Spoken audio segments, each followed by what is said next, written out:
Boy, have I got a great show for you. Here on a Mexican Crossing Lines with your hosts, Cindy Gomez-Schempp And Duke Gomez-Schempp. on 88.1 FM KPPPLP, Fargo Moorhead, where we are adding local color to your airwaves. I want to wish everyone a happy holiday, a happy Hanukkah, a Merry Christmas, a happy Kwanzaa. Just celebrating your family if you don't celebrate anything else. I'm hoping that everyone is enjoying themselves. I mentioned I just turned a little older. Oh, yeah, just a little older. Just a little tiny bit older, yeah. And a little bit wiser. And I want to thank everyone that has already contributed to my birthday fundraiser. Woohoo. I am only $100 shy of my goal. And it is my birthday wish. You still have another week to donate. So go to 88.1 FM and let's make this happen, right? Yep, exactly. It's the one way that you can support our work, support our station, and keep us on the air so that you can keep getting this great information and reporting that you can only get here on a Mexican Crossing Lines. I also want to thank everyone that's been sending me information. I will not lie. I have been enjoying the holidays. Oh, yeah. Just taking some time off. So I haven't gotten to a lot of stuff, but I have gotten to some of it. And for everything you send, I do appreciate it. Duke, how can folks get information to us and follow us? That's right. You can follow us all over the place. And I always start with our call-in line because it's something we set up. And it's something that people can call in and leave a voicemail and a voice message, and you can leave up to 3 minutes. And a lot of times people will give us statements or an opinion, and we may use it on here. And we have done that many times before. The number is 701-566-0917. Again, it's 701-566-0917. And if that's not your thing, you can always do email. You have Cindy at kpppfm.com and me, Duke, at kpppfm.com. You can go to Facebook, and that's been kind of the place where people have done most of the comments and most of the things that have been sent to us, because in Messenger it gives us a way to have attachments and so forth. Go to 88.1 FM Fargo Moorhead. We also have the People's Press Project, a Mexi-Can. And Cindy has a public page at Cindy Go Schempp. And also we have a website, kpppfm.com. That's where we put all of our podcasts. We've been uploading our podcasts to YouTube, or, our actually Facebook Live. And then we do a podcast of the audio. So if you're driving, you can listen to just the audio. Don't have to watch the show. But you can go to kpppfm.com and go to a Mexican Crossing Lines and see all the Mexican Crossing Lines shows. You can go to archives and see basically all the shows we put on there, whether it's Finding Me or other things we have on there. And also, we'd like you to, Cindy plugged a fundraiser she did on Facebook, which is through Network for the Good, Network of the Good, Network for the Good, which is a really nice, safe way to donate money. And it's through a company that checks the nonprofit status, which we are one. We're a 501c3 nonprofit. And your donation to that fundraiser is tax deductible because we are a nonprofit. And if you just don't want to deal with Facebook, you can always go to our donation link on kpppfm.com/donate. And that's basically a PayPal account, and that goes into our organization's bank, basically, and then the money's available right away to use for the bills that keep the station going. And we are a nonprofit, non-commercial radio station in Fargo Moorhead. But we do the live streaming, which we've gotten an audience from all sorts of people across the country and other countries. We have people that watch us from Mexico and in Europe and in Canada and Australia. And we seem to have a lot of people on the West Coast and a lot of people in the center and a lot of people on the east. And we do appreciate everyone who's been contributing, and we really appreciate the people that watch. We'll tend to send you messages from time to time, but keep on watching and keep on commenting. Yes, thank you for all of your support and ongoing love. And also, thank you for your birthday wishes. I got so many happy birthdays from folks that listen to the station, that follow us, and I really appreciate that. People were like thinking about me. And I even got some singing grams. Oh, yeah? Yeah, it's really cute. Nice. Sweet. Very nice. So, folks, I have got a doozy of the show. We're still focused on the caravans because the whole world is, aren't they? Yeah. I mean, that's the topic of the day. Everyone is concerned about what's happening with the caravans, with the immigration policy with the wall. Trump just recently, over the Christmas holiday, made a secret trip to Iraq. And I think he was trying to CYA, cover his, you know what, because he's had a horrible track record with visiting the troops, you know, going to the grave of the troops during Memorial Day. Like, he failed miserably at every task thus far. And as the heat of the Mueller probe is like barreling down upon him, as his approval rating is going in the toilet, he's like, what could I do right now? I'm not getting my border funding for the wall. Even Republicans are going after me because of this. He's lost the major positions of the Department of Defense. You know, like Mattis leaving was one of the last bastions of any kind of hope that there was an adult in the room at the White House anymore. And he did so in protest, which left Trump livid. I mean, it has been a week of disasters for Trump and his administration, the likes of which I didn't think we could even fathom getting like this bad, you know, because this man is a disaster on the daily. There's very few days in the 2 years of his administration that have gone by where there hasn't been some colossal, you know, horrible tweet or policy agenda or, you know, something really terrible. It's just been like that one day after another and after another. So to see it get this horribly bad in 1 week was quite a feat. Yes, definitely. It was like amazing. And, you know, the news on the Caravan is, you know, the national networks have done very little actual real reporting. And so there's information, all sorts of misinformation. Then we have these Standing Rock phony media organizations that have been out there doing fake reporting on the Caravan and trying to, you know, steer people into doing the wrong things. But we've had some really good reporters from Mexico, reporters from Tijuana, you know, that have been doing really good on-the-ground reporting, and Cindy's been in contact with them and been sharing information and, you know, doing more live streams in Spanish so that the people in Mexico can actually know what's going on. And there's things that are happening every day. And, you know, there's a sensationalized news that comes out, you know, but it's like there are things that are going on that are good. And there's a lot of preparation in the community. It's done a really good job of really accommodating, you know, all these thousands and thousands and thousands and thousands of people who have ended up in their cities and coming up with plans to care for people so, you know, people don't perish. And then people are very uncomfortable and try to help them make decisions because they have some decisions to make. And so we're doing this reporting because we keep on getting information. We keep on seeing phonies going down there. We want to warn people that these phonies need to be watched and they shouldn't get sucked into their shenanigans and their fake things that they are doing. Well, look, some of the people that are down there may not have bad intentions. But as I say on my show all the time, the road to hell is paved with good intentions. Oh, yeah. So intentions really mean nothing. What is in your heart doesn't really mean anything. The outcomes are what I am looking at. And although these folks may have good intentions, what I know is that they have very polarized agendas, whether it's the left-leaning progressive, Standing Rock affiliated folks that we've been bringing you, or whether it's those on the right.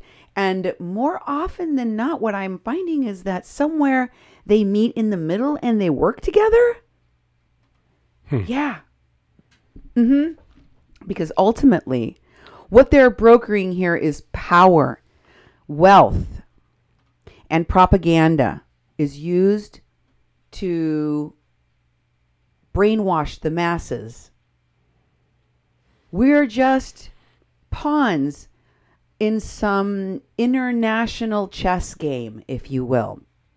And what one side, the side that on the left or the right, whatever side you want to talk about, what they need is to move, energize their base, and move them in a direction that meets their agenda, that meets their goals politically, geopolitically, nationally, or internationally, and economically.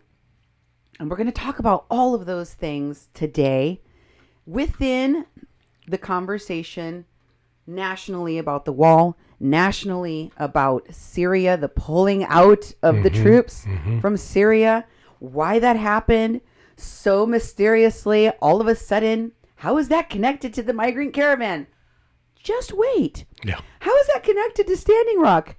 Give me a minute. I'll get there. And I'm going to talk about ho, ho, ho, the Santa that we saw when I last left you, Doug McLean, connected to the Standing Rock people and the, new media that's down there right now. Evan Duke, of course, the guy that is running the asylum seekers, the administrator, the one that started Occupy ICE, and also is administrator for the group Asylum Seeker Caravan Support Network, under which all of these people are being coordinated and organized. We also talked to you about Myron Dewey, digital smoke signals, his connection to all of the indigenous people from Standing Rock, including those in the media, who are pushing out this specific propaganda that is very much, part of what they want to exploit about this caravan. But it also has behind the scenes their own energy agendas, their own political agendas, and those of whom they have been aligned with in the past. We'll talk about that. The new clergy that has just appeared at the border. I ended my last show talking to you about that new clergy. For those of you from the area of Minnesota and North Dakota that were paying attention to the over a year long standoff at Standing Rock against the Dakota Access Pipeline, you may recall hundreds and hundreds of clergy came to Standing Rock and got arrested right around November, wasn't it, Duke, of last year? Yeah, it was 2 years ago, yes. Okay, sorry, yes, 2 years ago, but it was around Yep. November time frame-ish. It was, yes. A lot of them ended up here at our home because we went and bailed them out of jail. And they're now at the border getting arrested in solidarity with the caravan, and they are there with some very interesting people who are also at Standing Rock, pro-Palestinian supporters of indigenous people, pro-Palestinian supporters that have a bent toward BDS movement. Boycott, sanction, divest from Israel. But they have also been categorized as a hate group. They've been categorized as a terrorist group by Israel.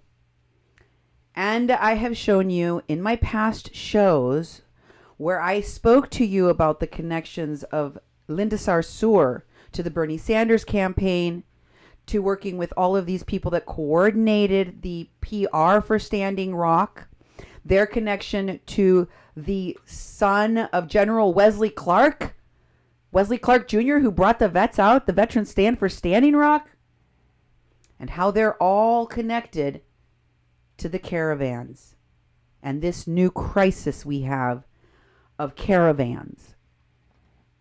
Both in Mexico, because this is very much a crisis for Mexico, both financially, resource-wise, and otherwise.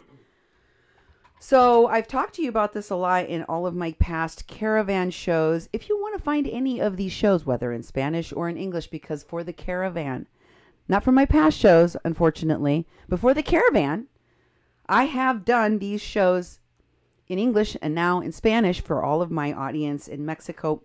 Les mando un gran beso, un gran abrazo, felicidades. Les voy a hacer un programa completamente en español para todos los que me escuchan allá en México y también aquí en los Estados Unidos que prefieren escuchar el programa en español. So I'll have that for you guys in Spanish. In the meantime, you can go and check out all of my past shows I will also put them in the comments of this program in Spanish, in English. There are links on the pages on kpppfm.com on the English shows, on many of them now, where you can just click the title in Spanish and it'll take you to the show. So if you've missed any of these shows on the Caravan and you really want to understand what's going on, you should watch my shows. All you have to do is go to kpppfm.com, go to the search bar, and type in Caravan. And it will give you everything that I have done on the Caravan. One thing I forgot to mention, though, when I was talking about how you can get a hold of us, is that our YouTube channel is under the title Duke 1517. And all the shows are there, and they're in high definition, so you can just watch the shows, watch the videos. But it's in YouTube, Duke 1517, and we appreciate if you would subscribe to our channel, because then you'll get notified every time we put a new video up. And, sometimes it takes we immediately put the videos up after these shows. But sometimes on the webpage, it takes another day or so, because there's going to be some text on there. There's going to be the audio files and those sorts of things. So, I appreciate it if people just go to YouTube, type in Duke 1517. It'll go to my channel, and then we have a whole playlist for Mexican Crossing Lines, and all the shows we've been putting in there, and all the Spanish shows will have at the beginning say they're in Spanish, but all the English shows are just in English, and you can tell by the title. If it's a Spanish title, it's most likely a Spanish show, and they're usually side by side, those videos. So that's another easy way to actually find the shows if you've missed them, because on our Facebook page sometimes we do other posts and things get pushed down, so sometimes it's harder to find on Facebook. And just go to YouTube, Duke 1517. Yes. Please subscribe. You can also go and follow me on my fan page, and I have additional content that I am interested in there. So let's go through what we're going to be covering today, because in my last shows on the politics of this caravan and on the influencers of this caravan, I started showing you how I went from the lower level echelon of the people that are out at Standing Rock, that were now in Tijuana with this caravan. And I've started to climb up as if it were a pyramid. Now I'm getting to the people at the top, the people that are connected to politicians, to Congress members, to people in the military. Now we're getting up here to the top of the pyramid, right? Or as I call it, the top of the poo pile. Because these people are just, I think it's terrible what they're doing, how they manipulate people and how they lie. I've shown you that. They're also, and this is a part that's really gross to me, they're collecting money. They're pulling on your heartstrings because they believe that you, they know that you have an opinion. They know that immigration is a really big topic, whether you're on the right or you're on the left. So people that want to get your money that are from the conservative party know how to push your buttons, and people on the left know how to do the same thing. You have to be cognizant that people are not necessarily going to do the things that they claim they're going to do when you support them, whether they're media people, whether they're organizations, nonprofits, NGOs, whether they are politicians, whether they are other foreign governments, So we have to think about that. And also I think that folks are not getting the fact that this is happening in a foreign country. This is all happening in Mexico. So I invite you to go back and check out all of the shows in which I talk about this. I also want to point you to some shows that I did before on the very important people involved from Hollywood, in the circles of the elite, the rich, the powerful, the connected, how they were connected to Standing Rock and funding Standing Rock, and how all of this got involved with some really weird connections to Linda Sarsour, the Women's March, and her connections to the BDSM movement. A movement, again, which I will emphasize has been titled as being anti-Semitic, which the country of Israel considers a terrorist group, and which is connected to Linda Sarsour, who herself has connections through people that she considers to be imams to people she considers to be her mentors, her teachers, with hate groups, as well as with anti-Semitism and with the funding and support of Hamas. In other words, terrorism. So this is very concerning, given that now these folks are now going to associate themselves with the Caravan. I don't think that that's something that the Caravan needs. I will remind you, most of these people are simply being used. They're being exploited.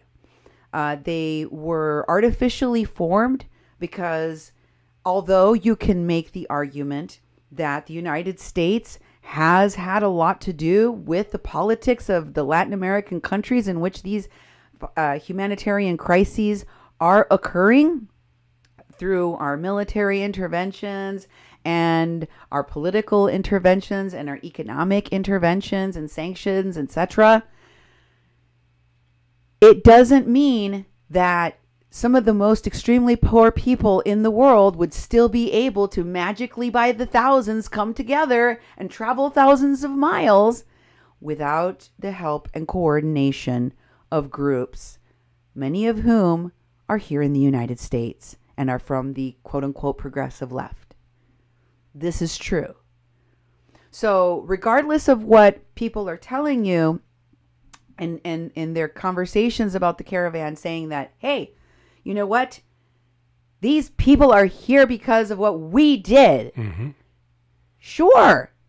And you could say that that's true for a lot of the refugees that are in this country and a lot of the immigrants that have had to come to this country. They've had to flee things that we did many times. Correct. However, specifically with regard to this group of tens of thousands of people, because they never travel in giant groups like this, well, with some exceptions, this is not, wouldn't have happened. It happened inorganically with the coordination of folks like the ones I'm going to be talking to you about. And to me, that is not just the well-meaning wishes of a bunch of activists with big hearts that want to liberate the poor and the suffering of Central America. Because if in the process of doing that, they get people deported, arrested, separated from their kids, killed, put in detention for years at a time, or who knows what else. And we know that members of these groups that have been leading the Caravan and even crossing them illegally into the United States have been with and turned people over into detention centers in the United States where they died. We already know, and I have shown you on my show, that's already happened, will happen, will continue happening. And they will then use those deaths, as I have shown you they have done in the past, to further their quest to bring more people over here. I know that there are some very hard-hearted racist people that look at people that have traveled here, some with their children, and say, and they have no compassion for them, and they say they should put those people in jail when their children die in the hands of detention facilities or in hospitals, whether because of dehydration, medical neglect, or abuse. Doesn't matter.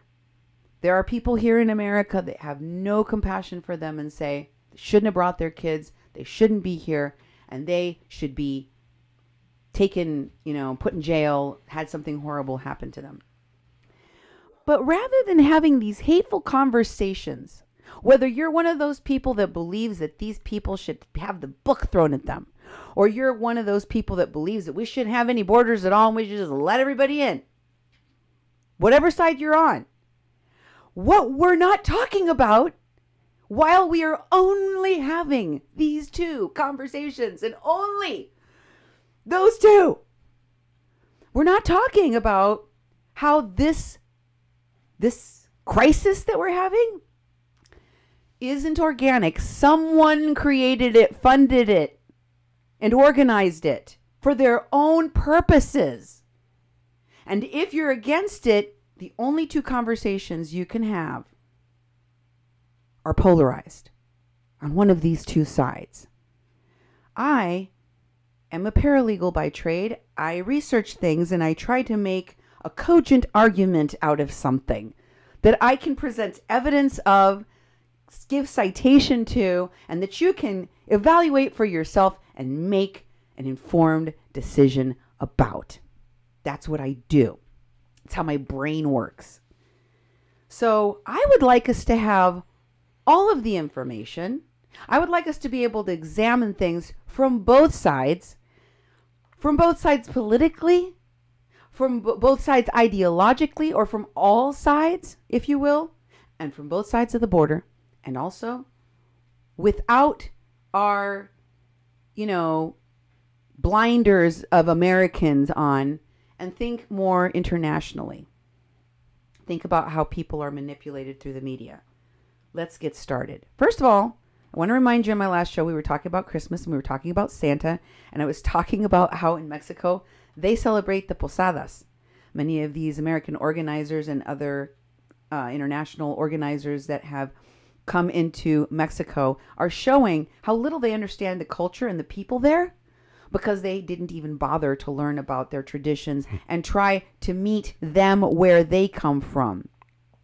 Remember, I showed you these are people that are burners. If you don't know what that means, I'm talking about people that like to go to festivals where there are orgies, drugs, and where people appropriate indigenous culture by wearing war bonnets while they have sex in public. These are things that many people from Standing Rock took ceremonial clothing, items, etc. to Burning Man for them to exploit and appropriate. Because these folks are like that. They don't really care about the indigenous people that they claim to be doing all of this for. Believe me when I tell you, they haven't bothered to try and understand them well enough. Nor do they care. They're going to do things their way. So, Doug McLean, very, very proud of taking Santa to the masses. And by the way, in the video that I showed you the last time, the kids were saying, he's not Santa. That's not Santa. It's not him. So these kids, they did not buy this for a second. Not to mention that he was handing out like sugar-free vegetarian candy or some crazy thing. But Vegan. Here's a post from Doug McLean where he is reposting in the Asylum Seeker Caravan Support Network an article in TruthDig where he is featured, I'm sure, by one of the other embedded media groups that are working with all of these folks to create this echo chamber of their media, their news. Oh, well, look at this person reposted that, and Unicorn Riot said, Rebel HQ and TYT and blah, blah, and they're like, they make it seem like there's so many different media sources and people talking about this, and all of each of their followers, thousands and thousands, even millions of followers, all have the same thing on their mind. Ooh, this is what progressives care about, right? But it is very much manufactured. Believe that. I also showed you he's connected to digital smoke signals. Here he is posting a digital smoke signals post. That's Myron Dewey. This is a indigenous media platform created by Myron Dewey, who was at Standing Rock and who did the documentary Awake with Josh Fox and James Spion. Also, we have Doug with Winia Locke post. He's reposting her saying, the border wall GoFundMe. This is Winia Locke, one of the people that supported all of the phonies that went to Flint after Standing Rock and stayed at the Flint Flop House, where they squatted, used the resources of the mostly black community that was being poisoned in Flint, left without paying close to $3,000 in rent. Yep, exactly. And after having mocked the community and using sage and horrible outfits that had nothing to do with traditions of Native Americans, TYT, Jill Stein campaign, and many of the Standing Rock phonies went to Flint, Michigan to exploit the black people of Flint for their own propaganda, for their own politics, for their own means, using resources of those people in Flint, Michigan, of the black people, desecrating the traditions of indigenous people, appropriating indigenous culture, all while shaming and abusing the people in Flint, Michigan. And Winia, who supported many of those folks, still is a ride or die with all of these people, says the border wall GoFundMe is over $7 million. Kids in Flint still don't have drinking water. Let that sink in. Yeah. Yeah. Let it sink in that Winia Locke and many of these people from Standing Rock, who were all best buddies and exploiting their own people for money, are now getting involved in exploiting indigenous people from Central America, and in the process, pooping all over Mexicans and Mexico. And Doug McLean supports her. Doug McLean also was responsible for taking this picture at the removal of the illegal camp outside of the Benito Juarez sports field, where they were originally in tents outside. As you will recall, that place was shut down because it's rainy season in Tijuana, and they have bad sewage systems there that back up, such that raw sewage was running through the park. So it was a health hazard. They needed to get them into shelters under roofs where warmth was and whatnot. And as you can see here, they've categorized what occurred, and I'm going to show you others of them in the same Caravan Asylum Support Seeker network that are all connected to what happened in the propaganda that you saw out at Standing Rock, and that are now doing their same BS of lying about what's happening with the Caravan. Okay? Here you see it says Benito Juarez was evicted today at around 4:30 a.m., despite the people there being told an eviction would take place on Friday. And the photo is credited to Doug McLean. And it says that it was at 8:45, and then the next morning, 8:45, the street is empty the next day. I explained all of this to you in my other shows. I do highly recommend you go back and watch them, but I will say this. I explained to you that even after they opened permanent shelter at El Barretal with roofing and electricity and bathrooms and everything that you could possibly want, many people, hundreds of them, almost 800, refused to leave. And many of these Standing Rock phonies and international organizers, of European descent, and some of the sold out Indians that were out at Standing Rock were out there in Tijuana, not even speaking the language, many of them, selling this propaganda that some horrible thing would befall them if they went to the full-time shelter. They spread lies about the water, the sewage, they spread lies about availability of donations, food, transport. When all of that failed, when all things failed, they started coming up with new reasons and excuses that they were going to be put in jail, deported, that immigration is running the shelter now, that they won't let the other people that are there to support them in. They even, over Posadas, staged a protest where they dressed up as the Holy Family and put duct tape on their mouths and handcuffs on their wrists. Remember I showed you all this? So, what I told you is that a government official in Mexico said that what they were finding, the last thing that they did for this caravan, which I thought was just mind-boggling to me, couldn't understand why the government would give in Mexico and bend over backwards to accommodate this remaining group of people whose last remaining, I guess, demand, stand, or whatever. Stand was based on the fact that they wanted to be able to see the wall in the distance so they could dream about it. They needed to be near it because it fueled their dreams. It's so ridiculous, right?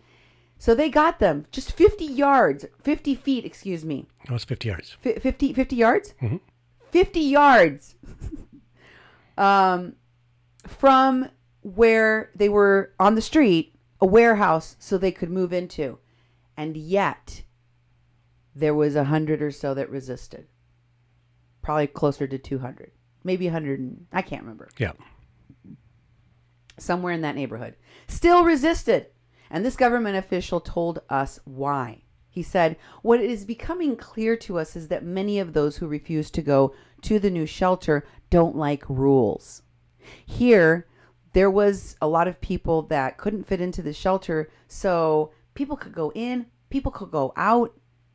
It was very easy for other elements that weren't even part of the caravan to join the caravan, including American organizers, drug dealers, anybody. So what they were finding is that many people in the caravan were not from Central America. Many people in the caravan were not even part of the caravan. They're not refugees. And many of them, especially those who resisted till the very end, are addicted to drugs. Some of them hard drugs. And that's why they don't want to be in a place where they can get arrested, where they're being monitored, and where they would definitely not be allowing any of that. So, that's the real reason, if you want to know the truth, why there are people that did not want to leave this location on the street that was being supported by these folks. And look at what he says about Benito Juarez. They're saying here that they were lied to, that these folks were, the people in the caravan were lied to. No, they weren't. And the police reported, you and I watched the report with Alfredo Alvarez in Mexico, where he interviewed the police and he interviewed the immigration authorities on the spot. And he got an official count of how many of the people within the group that night were arrested and how many of them, he said like 24, were on drugs at the time of their arrest. Okay.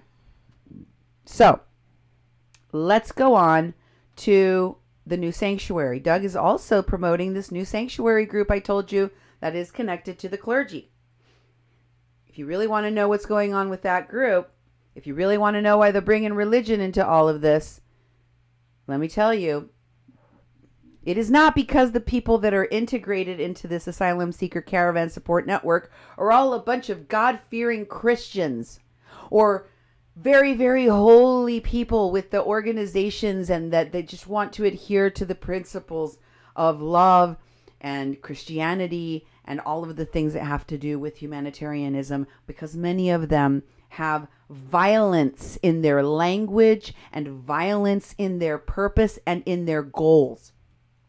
They definitely want to create situations that create a crisis, whether that is a violent clash with Border Patrol, police, and or in detention facilities, even if there is loss of life, especially if there can be blood involved. We saw it at Standing Rock. We've already seen it at the border, and we're going to see more of it, more than likely, very soon. Yep. I would hate for that to happen, but we've already seen that it has happened. It's happened before. It happened, including deaths now, with these Antifa people getting into a violent clash with Nazis in South Carolina, which resulted in the death of a woman. Now, it makes it all the more senseless and tragic that that woman died when you realize, one, that people on both sides were there for a photo op. Two, it's part of the propaganda that they are polarizing Americans through, and that the woman that died had also been a medic at Standing Rock.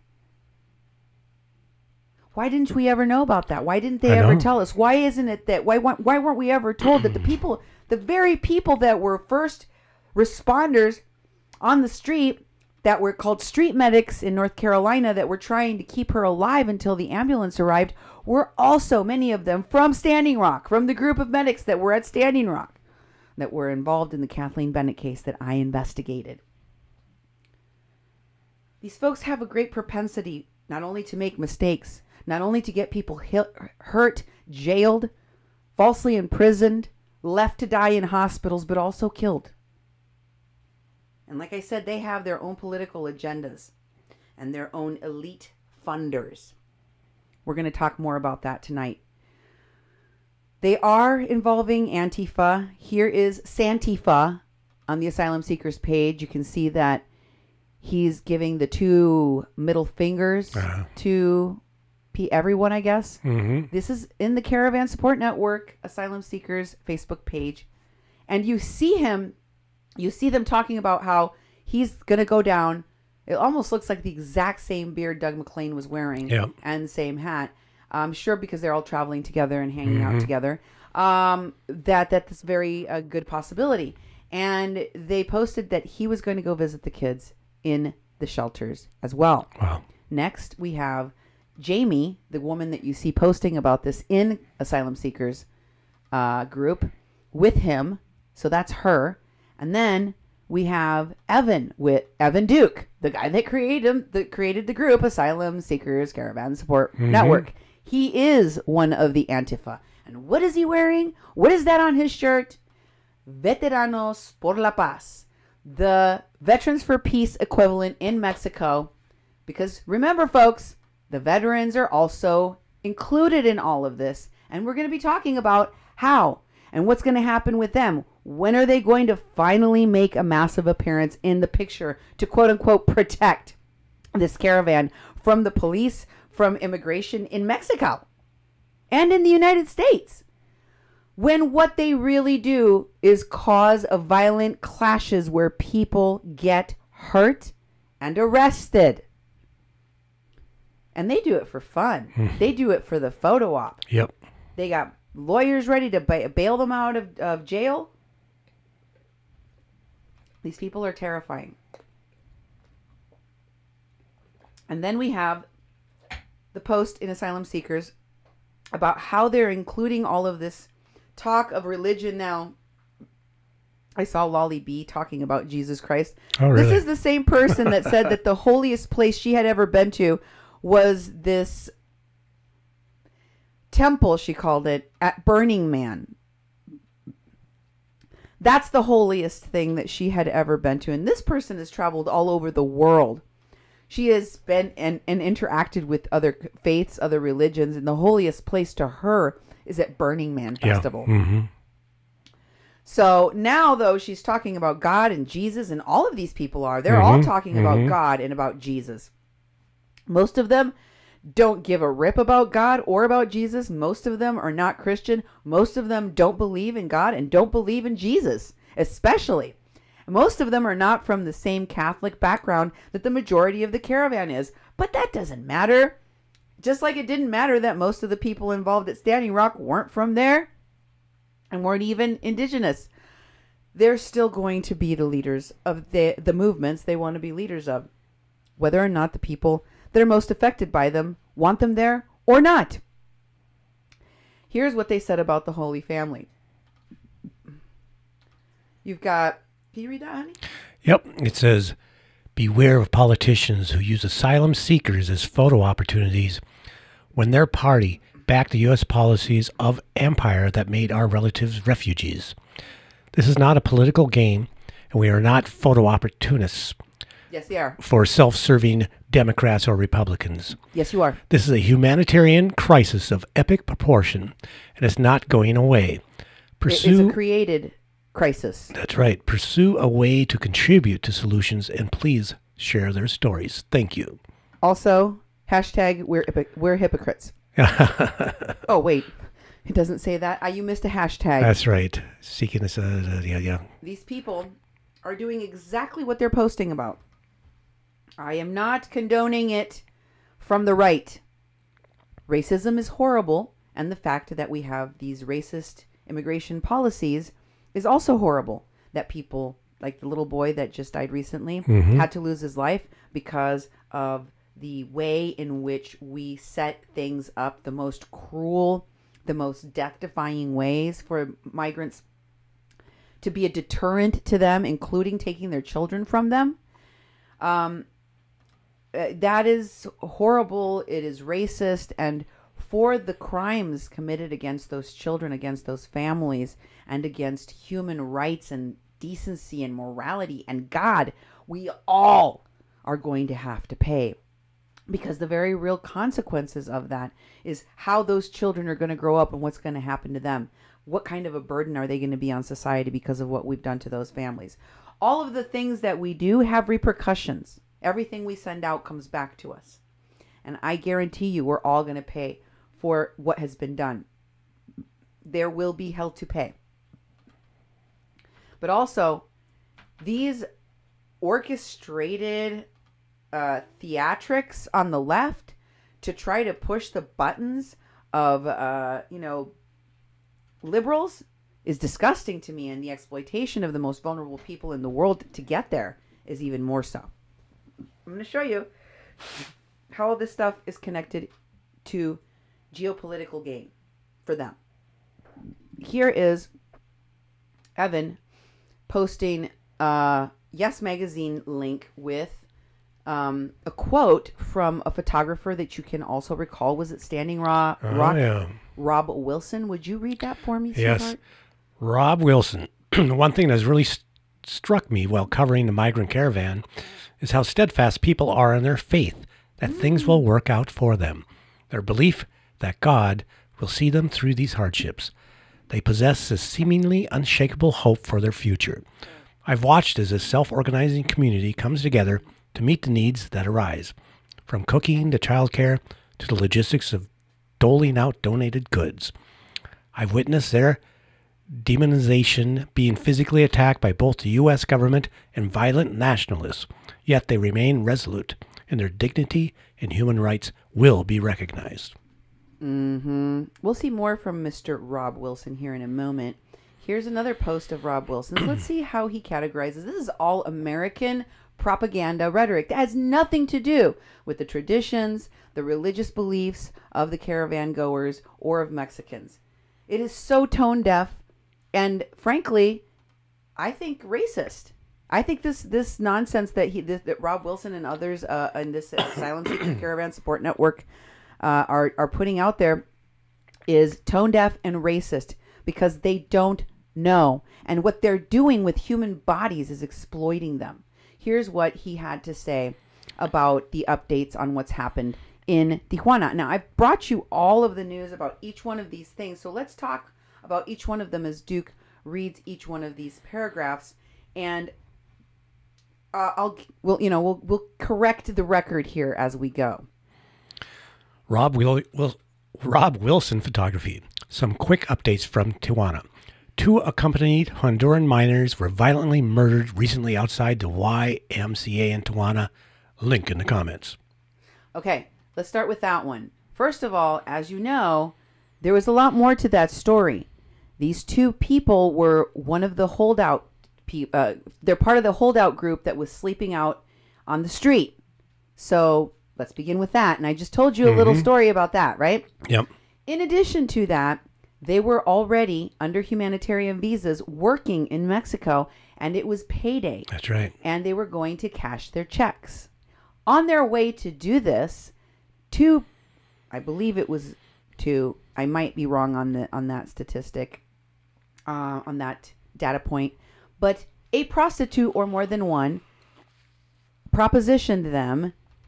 They agreed and went with the prostitutes.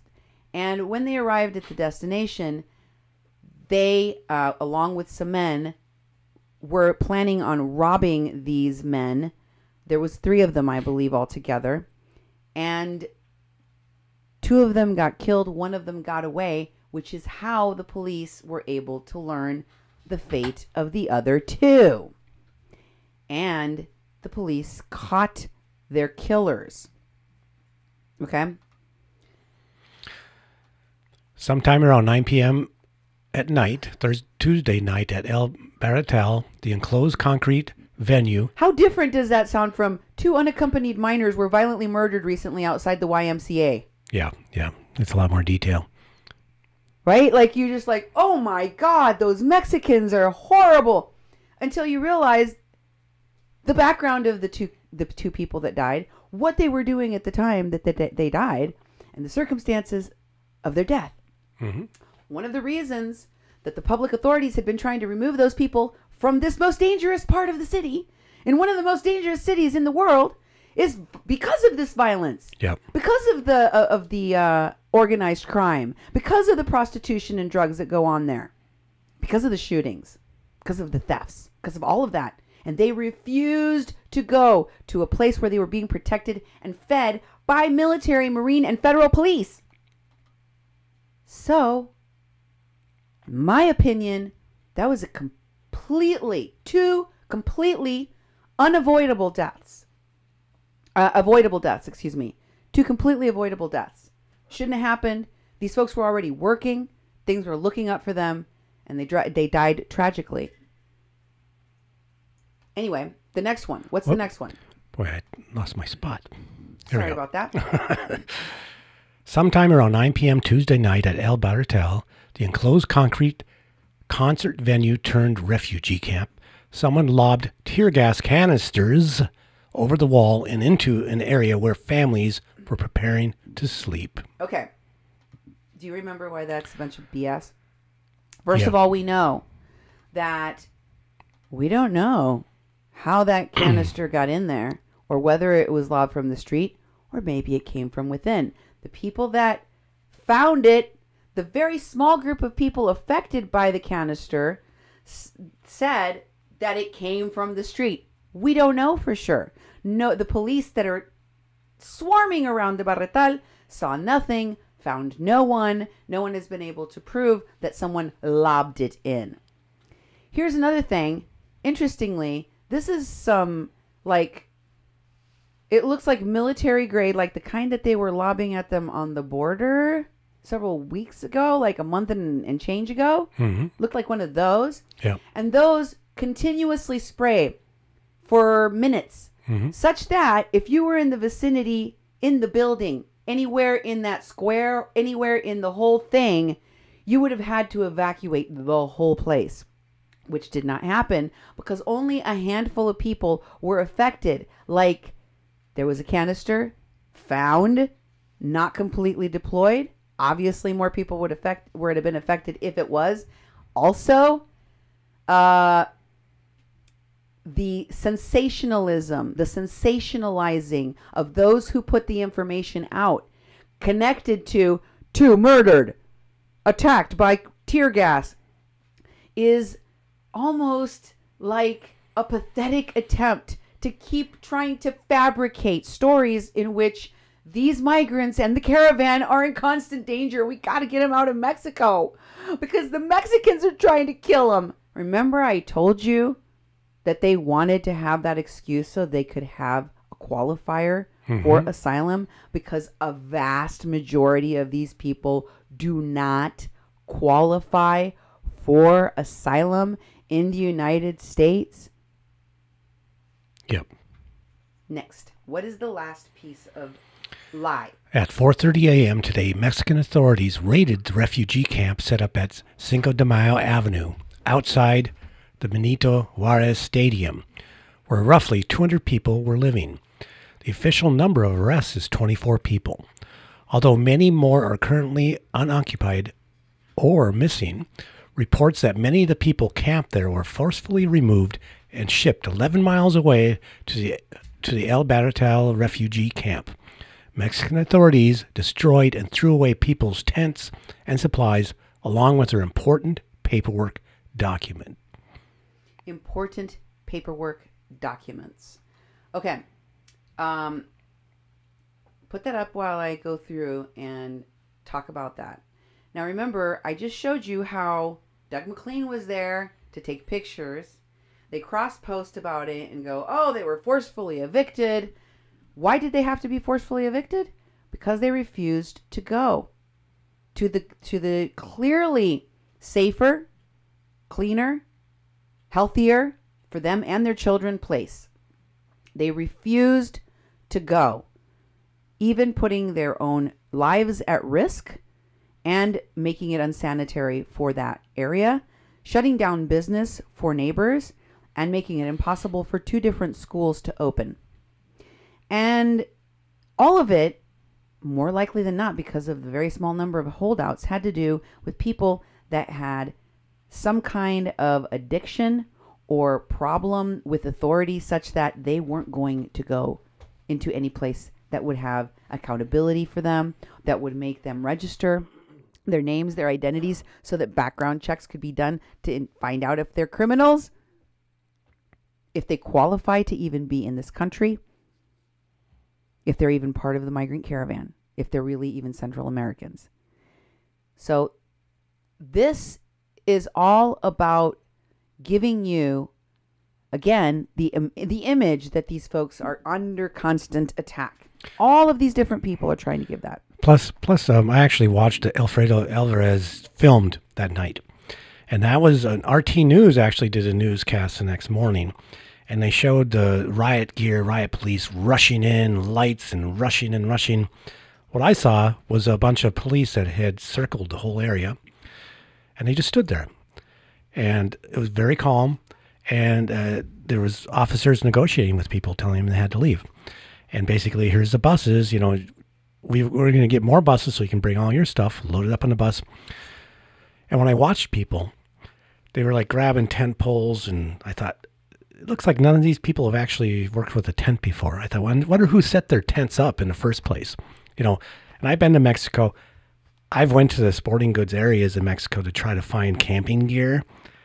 It's not a thing in Mexico. There are tours you can take that people have that stuff, but it's like not a lot of people go out and buy tents and all this sort of camping gear and go camping on the weekends. So not a lot of people have knowledge about how to set things up. But what I was basically taken by is that they weren't bullying people. They weren't tearing up people's stuff. They weren't pushing people. There were people refusing to leave, and they're saying, hey, if you don't leave, you're going to get arrested, and charged with, because it's against the law to stay here, and you have plenty of opportunity to go. There's the buses. Gather your stuff up. And I was watching people carry so much stuff. I thought they're going to need 3 seats to sit down. And they were letting him in and bring the stuff in. They're going to take him to the other shelter. But then one woman was like mad because someone else was not wanting to come. And then she said, screw it. And she threw all her stuff down and walked over to the cops and got arrested with her children, grabbed their children and walked right into the cops and said, we're not going to stand for this. And she got arrested and all her stuff got left there because she left it there. So, when I hear that sort of report that they rushed in and they violently arrested people and kicked them out and took all their stuff and threw it away, I didn't see any of that. And I saw live video recordings of what was going on that whole time. Also, the police knew, and you heard me translating what he was saying, the reporter.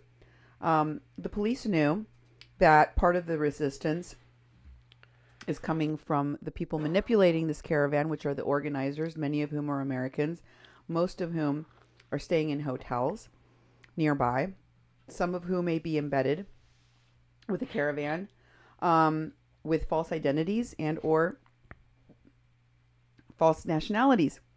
So one of the expectations that the police had was that the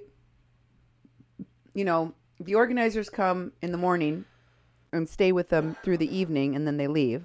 Yeah. So they wanted to do it at a time when their handlers wouldn't be there to rile them up.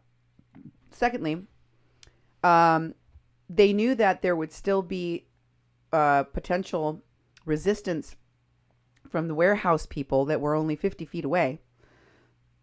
And they did not want those people to rush over and create mayhem. So what they did was they blocked off the whole area where those folks were so that the warehouse people couldn't come down the street and had no way of interfering with what was happening. Orderly, well planned, well executed, fast. There were people there that were trying to delay, to buy time, to do anything that they could to keep the encampment from being taken down.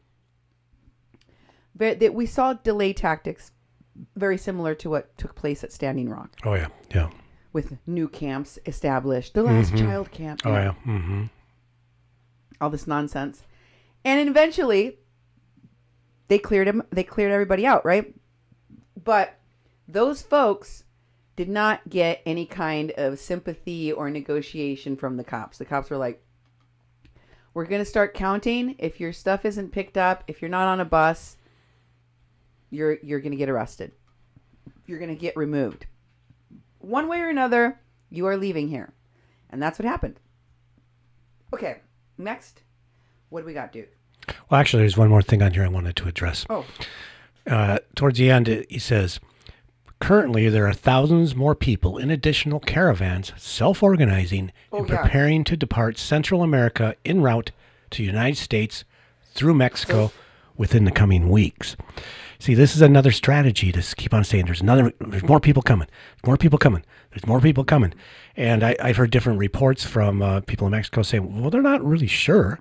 There may be. But it's like, this is one of those things in the strategy, again, that it's a threat and a strategy that there's more coming and more coming. That's why they got to keep people on the ground right there and bring more people in and flood in more people. Well, if we see about a group of thousands of people coming together in this very strange and inorganic way, we will know it was organized by somebody that financed it and helped them. Yep, exactly. Because the most poor people in the whole continent are going to suddenly get together, organize themselves to travel in a group, knowing nothing about the laws of immigration of the United States, asylum, or anything. Many of them don't even have an elementary school education. Okay? So think about that. The language barrier, on top of the lack of knowledge of the laws of Mexico or their host country right now, or the United States, or immigration policy, and then tell me that, 15,000 people just organically came together and decided to do all of this. It's not feasible. It's not logical, and it's not true. And if people like this guy try to tell you any different, they're lying to you. I mean, seriously, I don't know how anyone could believe that, but somehow people are. And they keep saying that. They're here because of what we did to them. Fine. Can we get past the argument that America has done a whole bunch of horrible things to other countries? We know that. It's a given. But not for this particular thing. Yeah. It is also true that people on the left manipulate human crises for their own benefit and political agenda. They are politicizing this caravan. And now they are also exploiting it religiously. Yeah. Gross.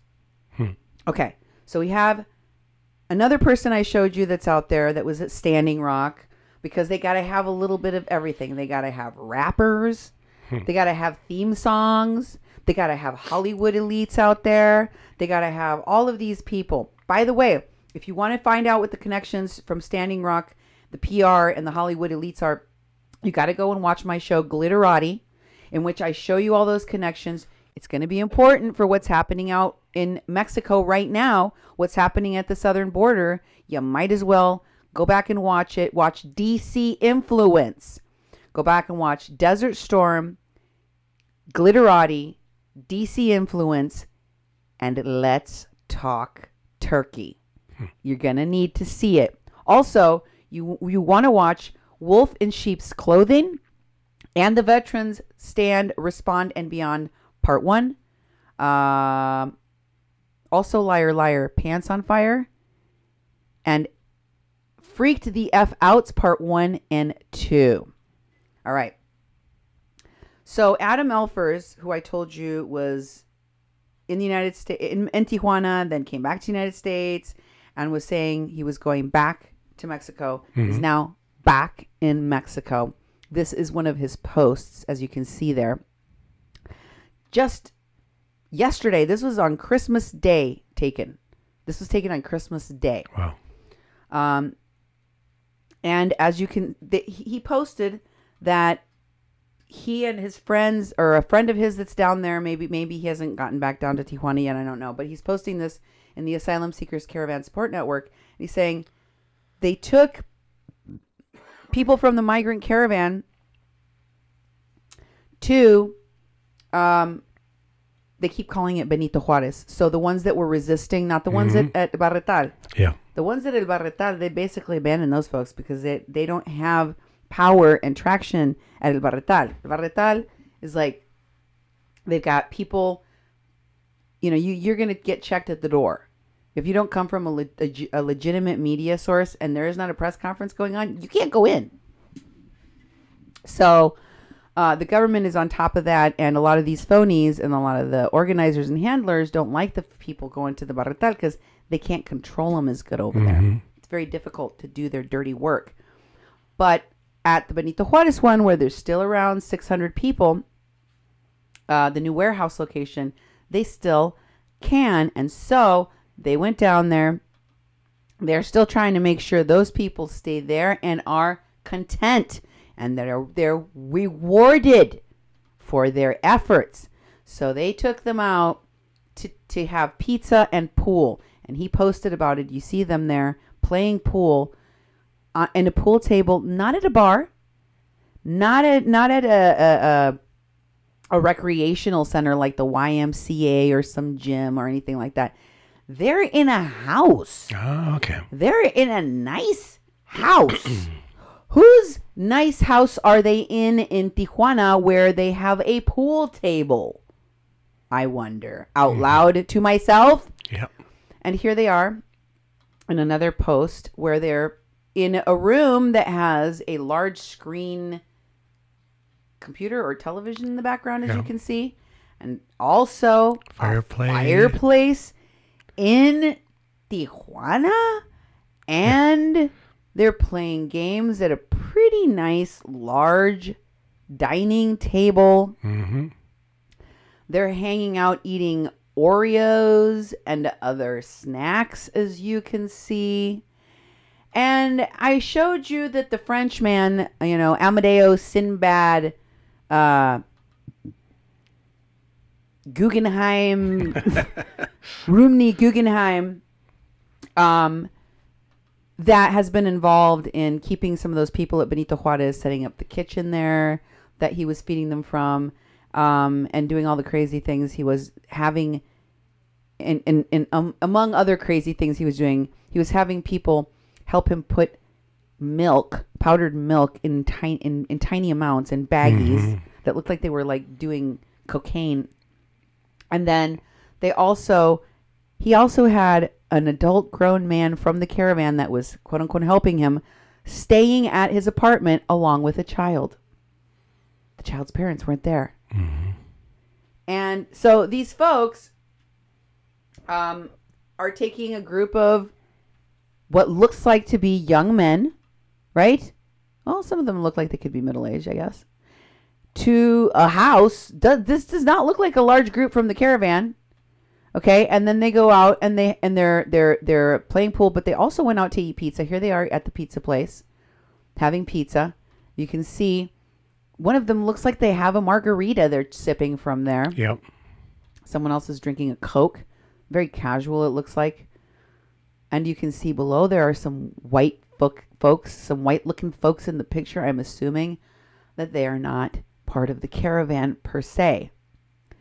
There is a group of people there that look like they're from the Caravan that I didn't see in the pictures at the house where the pool playing happened. I don't know where they went, but I have questions. How is it that some people get pizza at nice restaurants like that one? Because that's a nice restaurant. Yeah.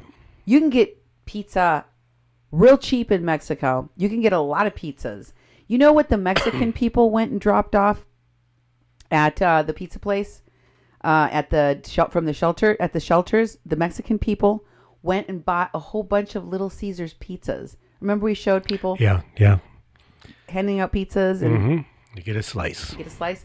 So, just like here in the States, there are places that make, for the masses, especially if you want to buy like a truckload of pizzas for a bunch of thousands of people, the best place to go is someplace like that. I mean, why take 20 people out for pizza at a nice place when you can buy 100 or 200 people pizza at a cheaper place?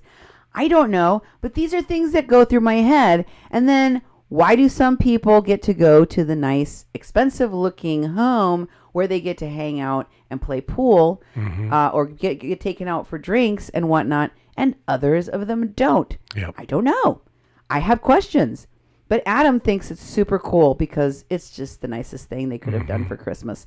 Here he is talking about Christmas in Mexico. This was just on Christmas Day. And he says, this post is in my heart right now. My homie at Jake took a few of the guys out for Christmas last night, pizza and pool.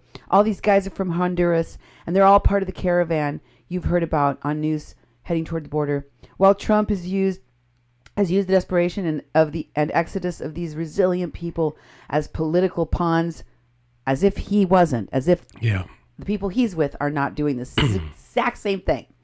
The truth is, I've come to know, is equally heartbreaking and the most inspiring story I've ever heard. All of them walked for over 40 days straight. And that is incorrect, folks. Yeah. For those of you listening, I'm going to debunk that. As you know, most of these people went from being months away at the border of Guatemala and Mexico to being in Tijuana. In such a lightning speed way, they would have never been able to humanly do unless somebody drove them and or flew them there. So no, all of them did not walk for over 40 days straight. 10 hours a day, over 2,700 miles, risking everything, only a backpack on their backs, fleeing extreme violence and poverty in their homeland, exhausted, some lives lost, yet driven by a dream, by a glimmering hope, a star that hangs above all places at the U.S. border between Tijuana, Mexico, and San Diego, California. That's not the only border crossing. That's not the way most people travel. This is all propaganda, folks. That's what it is. It's a lie. It's tragic and twisted to board a house to those most needing help. I don't know what that means. Yeah. And to send trucks of armed military ready to fight, but yet stand understaffed social workers who could actually aid people. Social workers really don't have anything to do with the immigration process, you twit. Ugh.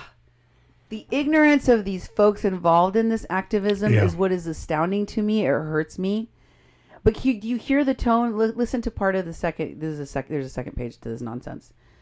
So as a president and media drum up a fear-induced hysteria for the migrants coming to our border, doesn't he know that putting things in quotes like migrants means that it's not true? Yeah, that's right. He doesn't even know how to English. Mm-hmm. In my silence and in my song, I know a truth much deeper. And truth is, if everyone spent every day with this crew in those lowly asylum shelters, everything would change. You didn't spend a single day with them. You're not eating pizza and playing pool.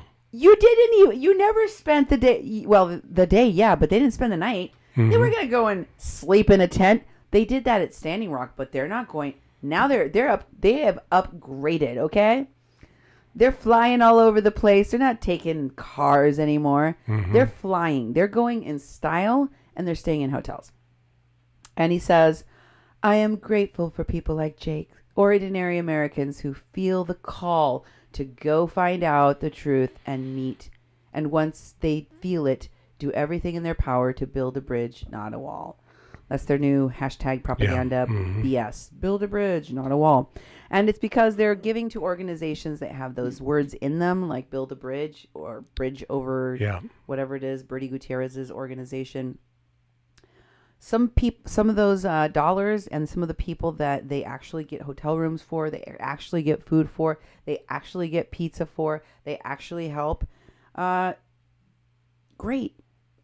I'm glad that they actually are getting shelter, food, clothing, warmth, etc. for some of these folks. What I have a problem with is them taking credit for helping when others are heartless and won't, when what they're really doing is complaining about the fact that this inorganic thing is tearing up their politics and their resources in Mexico, and they want to get to the bottom of who did it, who orchestrated this crisis, because it's important to hold them accountable for what they've done. And these folks never want to be held accountable for how they had a hand in this. Here is Lolly, also very concerned. This is Laura Livingston Berger with the Yale daddy and the Yale School of Medicine father. Psychologist, is he? Psychiatrist? Yeah. She says, can someone help me understand where in the asylum seeking process these people are that were dropped off, or what their legal status is for now? Well, let me tell you, they don't have one. They don't have a legal status, and they don't have an asylum status. They are not in the process, more likely than not. They haven't even, more likely than not, many of them are not going to qualify to apply for it. And even if they are allowed to apply for it, they're going to be told they don't qualify. And when they go to the asylum hearing, they're going to be told, you don't qualify, and now you have to leave because you're going to be deported. Mm-hmm. But what it will do is we'll give them a year or two in the country, probably with an ankle monitor, if not in a detention center. Hopefully they don't end up in detention centers because of what y'all did to put them there.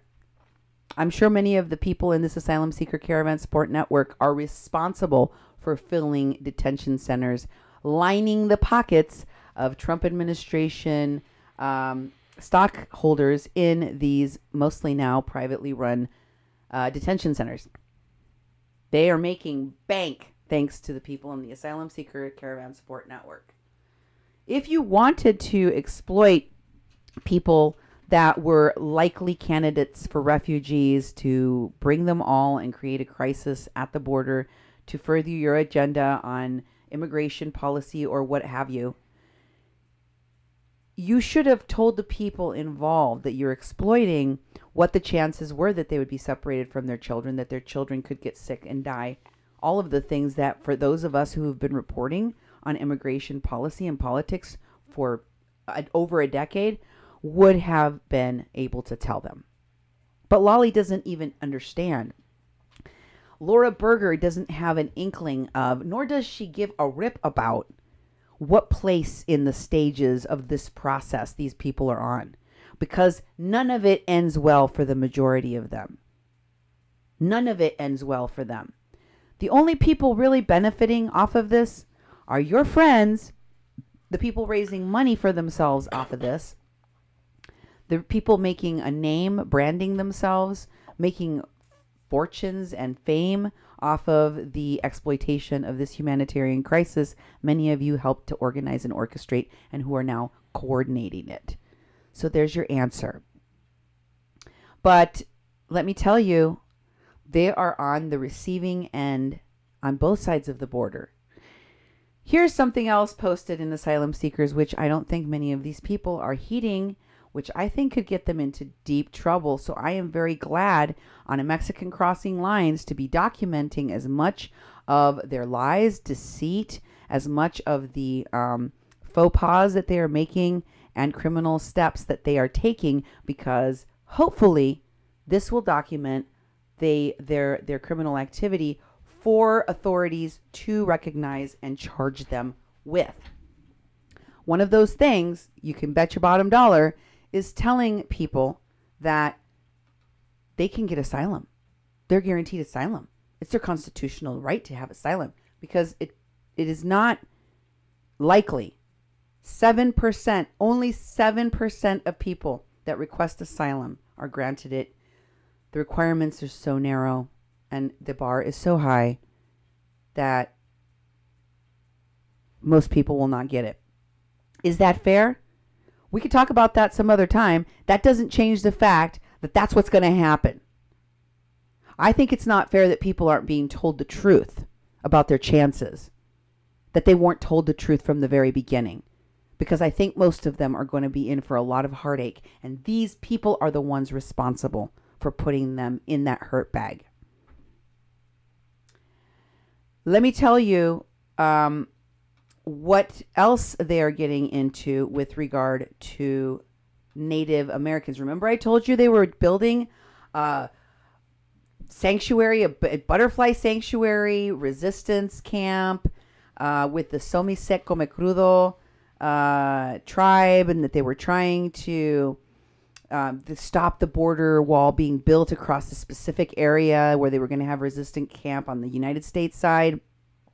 There's another element to this that they're exploring, because they're ignorant of the law and or don't care. You may have heard some pretty stupid, irrelevant, and completely ridiculous legal arguments being made by some of the people that were out at Standing Rock. Do you remember them? Do you remember them, Duke? Oh, yeah.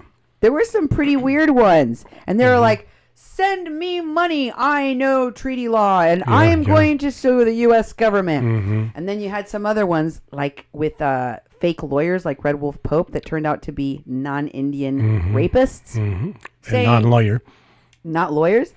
Saying, send us tens of thousands of dollars. We're going to sue Trump with Sarah Jumping Eagle, the wife of Chase Iron Eyes, and a bunch of other people that are representative of the women of Standing Rock and the vulnerability of our environment. It didn't go nowhere. It didn't go nowhere. They just wanted your money, and they used an argument, a legal argument that is stupid, ridiculous, superfluous, call it what you will. It's meaningless. And let me tell you, they've got another harebrained scheme on their minds. This one involves having the reservations allowing Native Americans to come onto their land. How do I know this?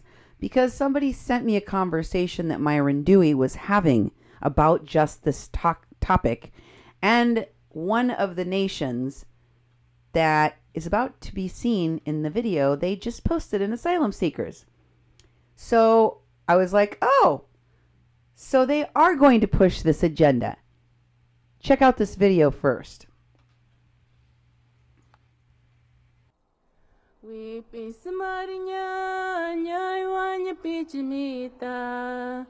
Indigenous nation that spans the U.S. and Mexico. These nations have occupied this land long before the borders existed. The Tohono O'odham. Don't know O'odham people as Hyachin O'odham people. We are on both sides of the border. We have O'odham on the north side, we have O'odham on the south side. So when you put a border right between our ancestral territory, you're automatically cutting off a way of life. So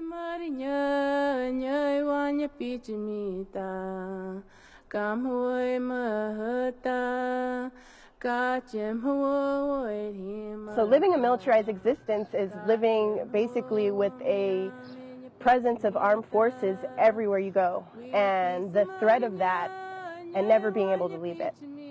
It also means constant surveillance. We already have cameras on us 24/7, and with the 15 surveillance towers that they were wanting to put up, that means more intrusive surveillance where we never have any ounce of privacy. Our religious practices, our beliefs, our cultural practices, all of those are infringed on right now in the name of national security. It's about militarization, and it's not about protecting and serving the people. People in Washington, the policymakers, they know nothing about indigenous concerns. They know nothing about indigenous communities. They know nothing about cultural and ceremonial concerns that we have. Maybe they don't care, you know.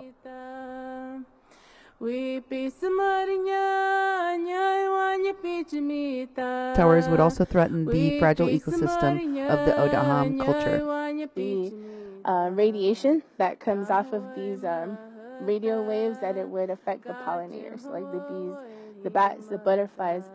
And for us, those pollinators, they pollinate our most precious fruit, which is the saguaro fruit, the baibit, which we use for our rain ceremonies.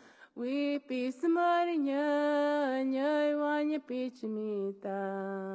United States, the Department of Homeland Security, and all entities that are militarizing us and stopping us from crossing are in violation of the United Nations Declaration of the Rights of Indigenous People. We really don't need permission to come and go on our land, but we feel that since we're a sovereign nation, that our sovereignty should be respected, you know, as indigenous people.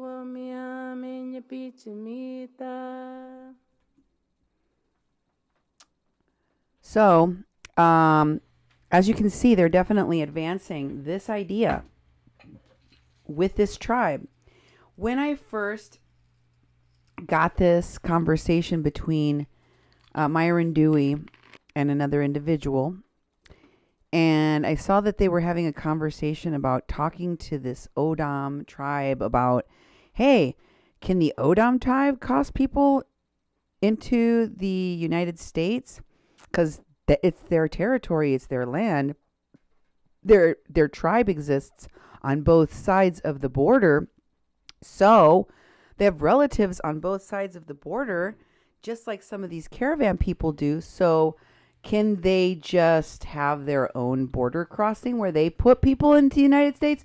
Can they offer refuge or sanctuary to the people illegally crossing into the United States undocumented? And maybe even give them jobs and keep them there with those tribes. And I was like, who the hell thought this up? This is crazy. Mm-hmm. Because here's the thing. Well, I won't tell you, I'll show you. Other people have already thought about this. Because as soon as these people from the Caravan Support Network people page saw these posts, people from their own tribe, from the Odan, where they had something to say about it. Here's what I saw posted up by Evan Duke. This is the Tohono water, the city college, community college, and their tribe's water tank. And as you can see, this was posted by Evan Duke. Make no mistake, they are directly approaching these folks. They are there. They're with them. This is what this is about, okay? And I told you Myron Dewey, who's traveling with Evan Duke, was talking in this conversation about this tribe and doing exactly what I'm telling you. What they're talking about doing is crimes. What they're talking about doing is crimes, and eventually, as you know, they do commit the crimes part. Here's what somebody posted under that video. Here's what Crystal Six Killer had to say to her own tribe about this. She says, yes, there are some Odam who live on the other side of the border, but how many of our people really cross for traditional purposes? And if that's the deal, bring it up and let them know that there must be a port of entry for the Odam people, no questions asked. And if anyone's disrespecting our land, it's these illegals coming over hauling drugs onto our nation. And if they would follow the laws, this wall would have never had to have been built. And the sick thing is, our own Odom people are hauling drugs and illegals, but no one ever says anything about that. Why? I talked to some Odom, and most say they went to prison for hauling because it's easy money. But if our nation meant as much as people are saying it, it's why saying it. Why bring this or allow these things? If you walk into the fields, all you see is trash left by illegals. And why should we worry about anyone breaking in while away from home? Most people want to bring this up for the wrong reasons, and all because they don't like our president and need to see and acknowledge the reality of how things really are and need to handle things in a civil way. So there's one opinion. That's from one of their own tribes people. Obviously, it looks like a Trump supporter. Yeah. She has some very negative views of the trash dumping that goes on when these people are going through the desert and leaving behind clothes and food and whatever they're carrying. Mm-hmm. It's a very unforgiving place to cross for these folks. And in their desperation to keep cool, many of them start dropping everything they have on them as they travel just to survive the trek. Of course, since they're not authorized routes of passage, and folks are not given humanitarian aid along this route for the most part. There aren't designated places to throw your trash or go to the bathroom or et cetera, et cetera, et cetera. So you can imagine migrants don't do this because they enjoy looking like dirty pigs and pissing off the host country that they're coming into. It's because there is no humanitarianism showed them, right? So that's something that needs to be talked about and needs to change if people don't want to see those kinds of things. But there's another opinion that caught my attention. Here's one from a guy named Jordan. Joey Jordan said, tribal land is not U.S. land, so that border does not matter across the territory. What? Yeah. That's right. Tribal territory is not U.S. territory. Also, Herbert John Jordan said to Joey Jordan, the res is a nation within a nation. Do indigenous people understand this? So they have no power over the border. Duh. If they did, there would not be a barrier there now. Mm-hmm. Mexico does not recognize the Indians' claimed land in Mexico. Mexico doesn't recognize it. Mm-hmm. It is all Mexican. So on the Mexican side, the land belongs to Mexico, the Mexican government, not an independent nation on a reservation allowed by the government. And on the U.S. side, the land is also the U.S.'s land, not the reservation's sovereign nation land. Understood, folks? So what these folks are attempting to do and or are eking toward, hella illegal, completely stupid. Although I'm sure that won't stop them from raising tens of thousands, if not hundreds of thousands, if not millions of dollars from all of the suckers out there for their legal battle to do just that, to try to do it. Because see, it doesn't matter if they can achieve it or not. What matters is that they distract you, they bilk you, and they create propaganda that fits in their agenda. Also, I want to show you what other article I found about the Odom being against the wall. This was posted in a familiar publication that we heard a lot from at Standing Rock, the BSL Norel blogspot. This was written by someone from the Odom Nation. And as you can see, this was posted in Asylum Seekers Caravan Support Network group. And you can see there, they're talking about taking money down to the kids for Christmas. And sorry, not money. Musical, chairs games. Oh, they played musical chairs. I'm sorry. And they had, they had cute cumbia music. They donated piñatas and food and toys. What you will see there in the fourth paragraph is that this was the first time all of the toys were brand new. The happy smiling faces were well worth the months of efforts by Odom Voice Against the Wall. Sounds like an organization, right? Mm-hmm.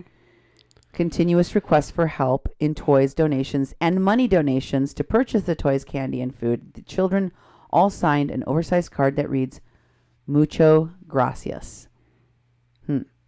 They didn't know how to write in Spanish on their own card.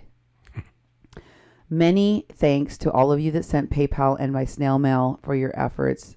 Thanks to Censored News for your complete support. So there you go. Definitely involved for months, apparently. For months. This has been in the works. Now they're rolling it out on asylum seekers. Yeah. And remember, the chief of the Comecrudo tribe, which I showed you was connected to the Marianne Thompson Frank, the Manamsine Institute, where they showed the movie, Myron's movie, Awake. She's the inherited wealth millionairess connected to the Nexus group that Wesley Clark's Jr. and his father, General Clark, attended and were connected to as well.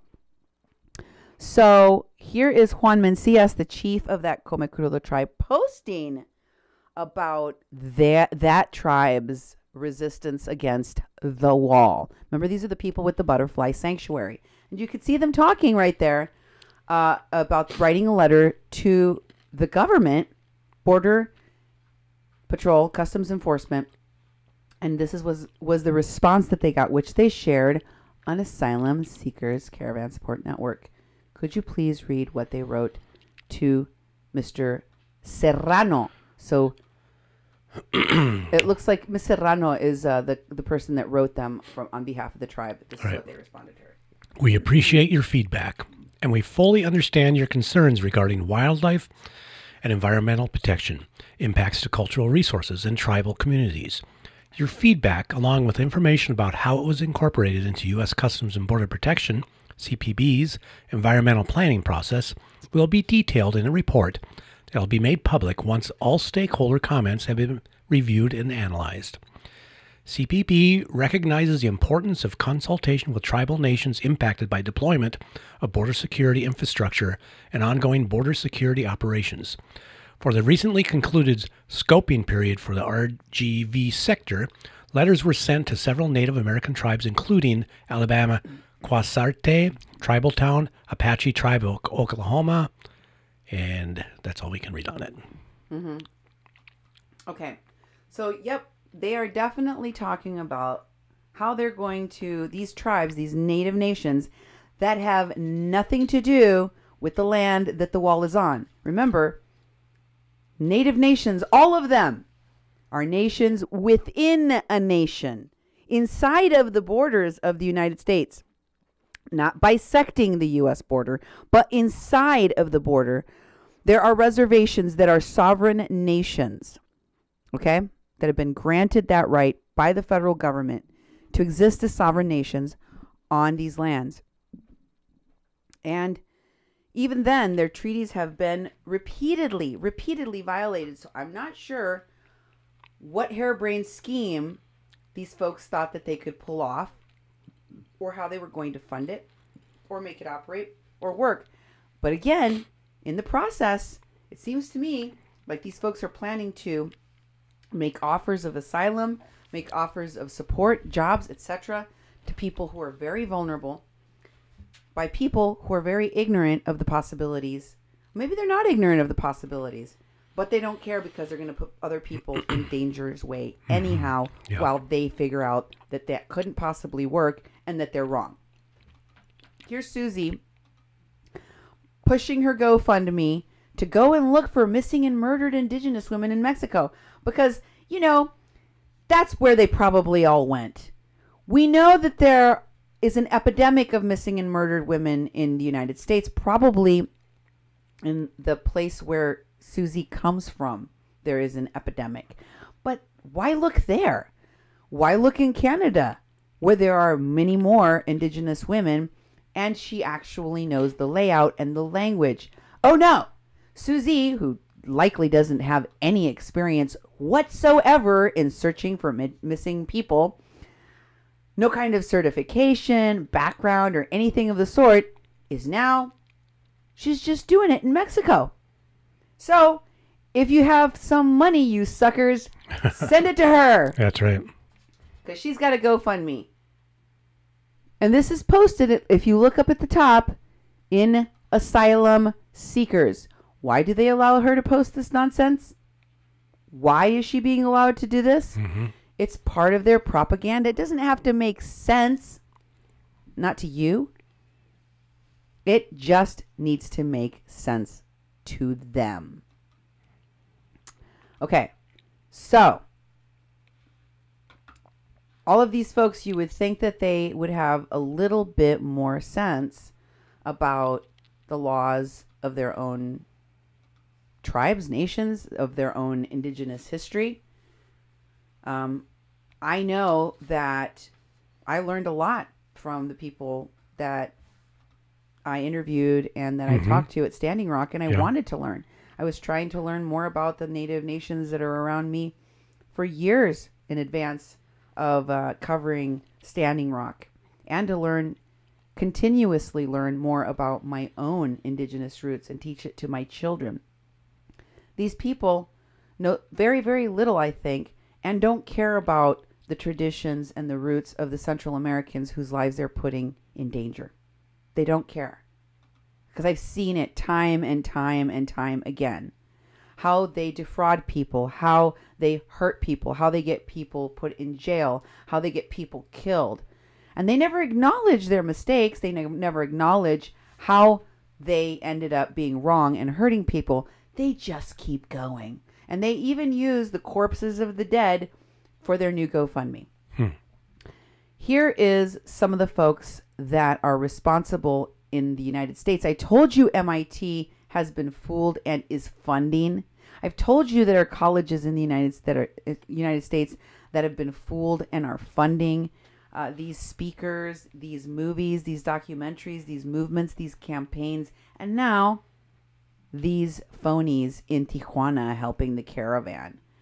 One of those places, unfortunately, is the University of Ohio. Remember that I told you that Susie Desbaugh briefly left Tijuana and was in Ohio and was with Evan and other people. Well, here's more about that. This is Brendan Tucker, one of the people she is with, posting about the support they're getting from all of these folks. Read it, Jude. Happy holidays. Hope you and yours are well and good. Any help you can send during the season of giving would be deeply appreciated. We're down in Tijuana. Through the guidance of Lakota people, the private contributions of University in Ohio, activists and organizers from Seattle, New York, Detroit, and Brownsville, relationships with local activists in San Diego and Tijuana, have been able to establish a working activist collective on the ground in Tijuana. We're providing beds, Wi-Fi, laundry, food, and showers for up to 25 working activists on a whatever-you-can-do basis. We're hosting incoming and outgoing students and activists, and volunteers helping with aid and relief efforts to refugees in Tijuana. All donations go towards the continued funding, operational costs, and upkeep of the house. The collective was established in November 2018. That's only 2 months ago, folks, and has been funded privately thus far. To continue offering the space to incoming volunteers beyond February 1st, 2019, we need help from the global community. And preference will be given to Standing Rock phonies and Standing Rock leeches. Yeah, it sounds like the flop house in Flint. If you have been at a camp, if you are down to defraud people through GoFundMes, sign up today for your disaster vacation to Tijuana. You can exploit brown and black children. You can take pictures standing next to brown people. We'll give you a t-shirt that says, I was with the Caravan, or something, a souvenir. Maybe you'll get to take, one of the children home. You do know that they need sponsors here in the United States. So, you could be a temporary foster care facility for some of these children. Who knows what you could end up doing? And in the process of collecting your cookie and feeling like a good human being, you're also going to have a nice vacation to Tijuana. Mm-hmm. I mean, it's beautiful this time of year. You really should go. They're going to have Wi-Fi. Yeah, that's right. One of the houses has a pool table. Uh-huh. Yeah, it's really, really nice. So, you might even get to meet some celebrities and some pseudo-celebrities from Standing Rock. It's going to be super great. And in their collective of activists, they have healers like Lalibi that know how to do yoga, and they also know how to do like Reiki healing. They do spirit healing, and they use crystals. They can change your energy and speak to the higher spirits. Also, they can teach you some Lakota words, Miniwichani, and we can pray to the water. I mean,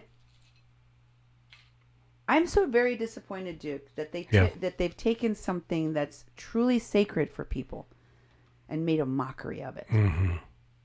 And I will be damned if I'm going to allow you to do that to Mexicans in Mexico. But the word is out on you, folks, and the people are smelling the bullshit. So they are not going to allow you to continue to get away with it.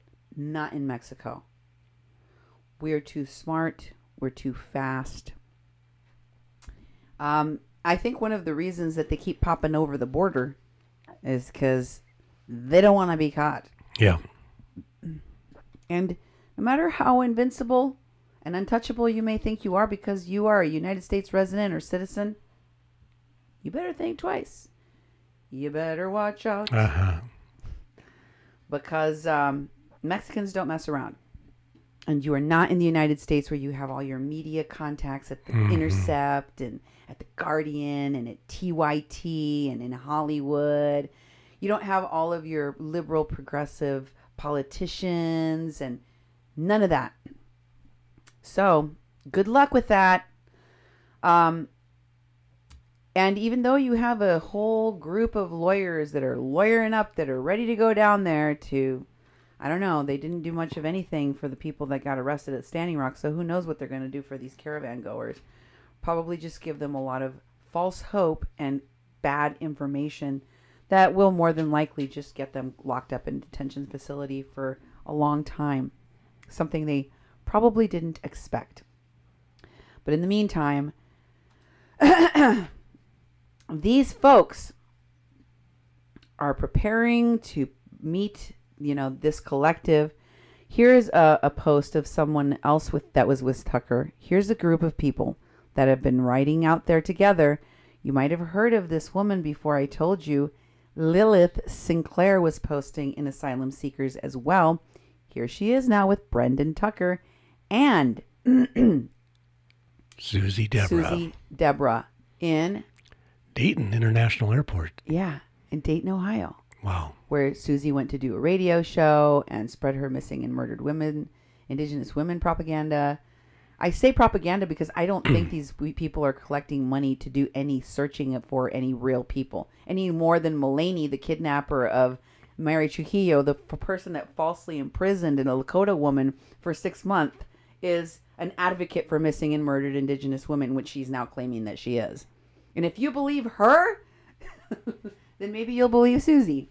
Mm-hmm. But these people have no experience and or the goodwill to do the things that they're saying that they're going to do. They don't have the skill to do it. So they're just defrauding you out of your money to do something else completely.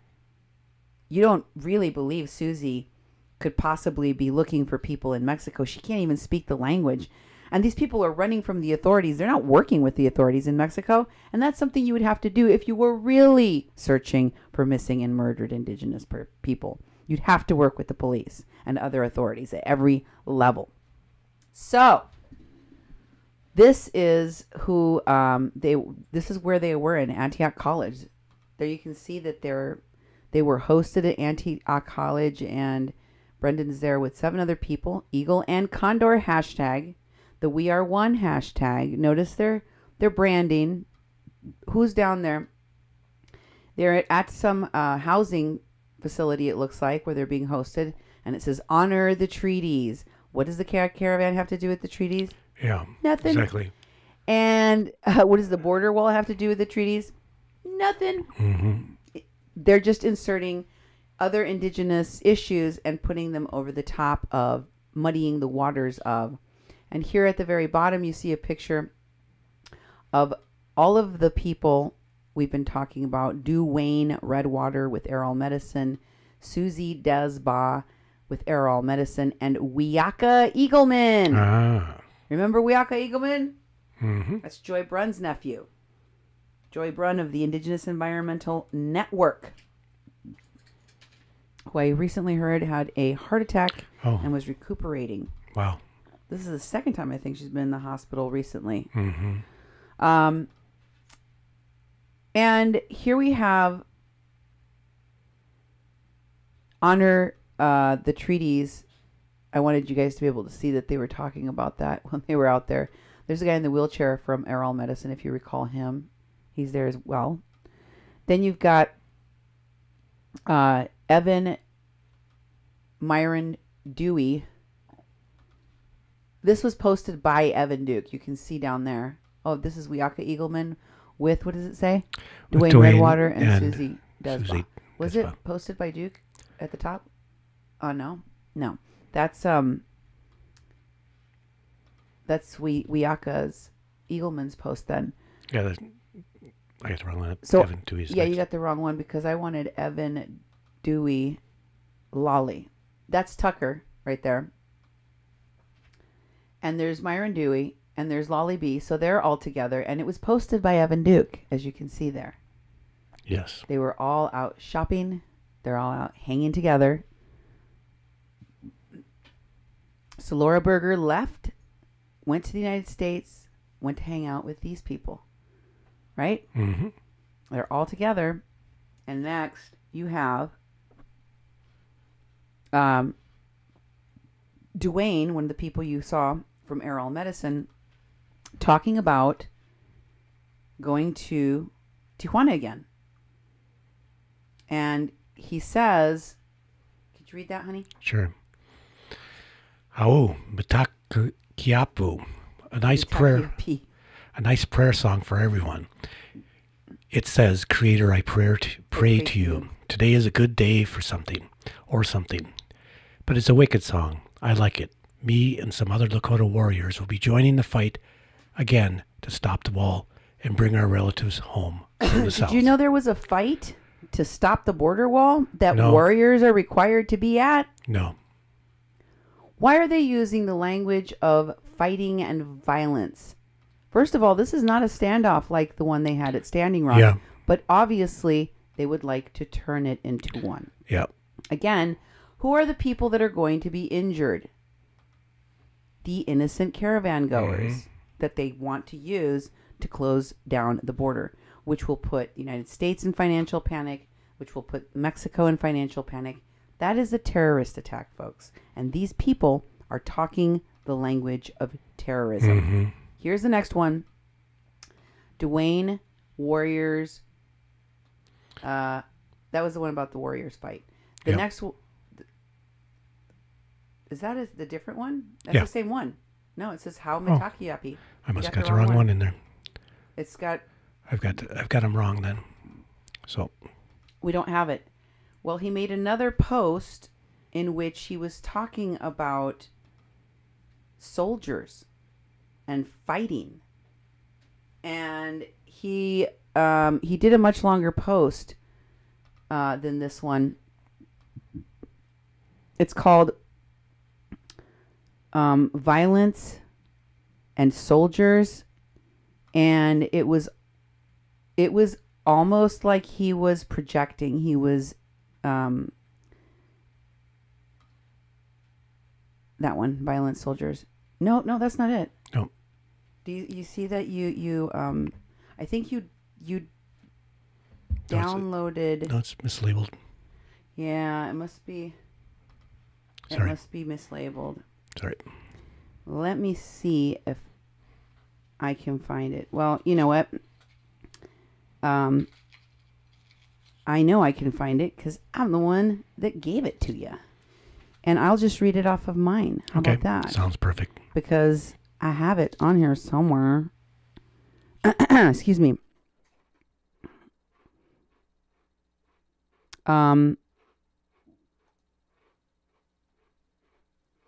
Just give me a second.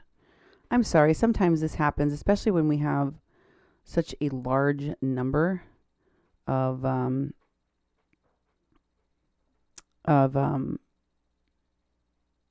different people and well, part of the language of the last post you read and the next one you're trying to find is creating that this is a conflict and a fight like Standing Rock because the framing of that whole thing of where you had the bridge that was cut off and you had the law enforcement on one side, you had the encampment over here, and continual going to the front line, they would call it. They loved having a front line. And talking in the language that this is the fight. This is the fight. I thought it was a humanitarian crisis, and you're going to aid people. Mm-hmm. You're going in to aid people. But it wasn't this fight, you know, and the fight at the border is quite dangerous. You know, it's oh yeah, it's like you know, they're weaponized. Trump sent military down there, and he told them to shoot to kill. Yep, and to shoot to kill. You know, that if the rock is thrown, that they have all authority to kill the people, and they are heavily, you know. And there's also, you have the Mexican side and the United States side, and there's a buffer zone in between, and so there's, you know, different policies for the different groups, but that's one of the largest border crossings in the whole, you know, Mexican-United States border. And the commerce is very, very important. I mean, this is the bottom of California. And there's lots of medical institutions. Many people go down there and get operations and get all sorts of medical care for a lot more affordable in the United States. And blocking that is going to make a lot of people angry, all sorts of commerce, and it'll get a lot of people nervous. But to push people through those areas and to really focus on having a fight, you know, it's like warfare type thing, and then I don't appreciate it. I don't appreciate that they're doing that sort of language. But I also see how they're trying to model things after Standing Rock, and that the Standing Rock became the norm of to draw from when it comes to actions. And when it comes to conflict, when it comes to, you know, they tried to make it look like a social justice movement. And believe me, in the beginning it was a spiritual movement. I saw it. I saw all that. But then it started to change after a number of months, especially when we got closer to winter, because you had all these people developing their own hierarchy and their own systems and took a lot of advantage of people and raised a lot of money. Lots and lots of money. I see all these things happening with this crew. You know, I see the same thing that they're trying to do here. They're trying to implement these things. And this whole idea that Myron's talking about crossing people over in indigenous lands, that their sovereignty. You know, look at all the sovereignty fights have been in the United States. Sovereignty law has been being fought since sovereignty was first given to indigenous people in this continent. It's been fought. All those treaties have been broken. There's been so many legal battles around sovereignty that Dewey thinks he can just bring people in through this reservation. It's not Standing Rock that borders North Dakota and Minnesota and runs into North Dakota, runs into South Dakota. This is Mexico and the United States. You know, so it's a much different geographically, politically, and very ignorant that he's even passing this sort of stuff out there. And it's giving people false hope. It's giving all these people in the migrant caravan this false hope. And that's been part of the problem with the organizers that have been manipulating the people.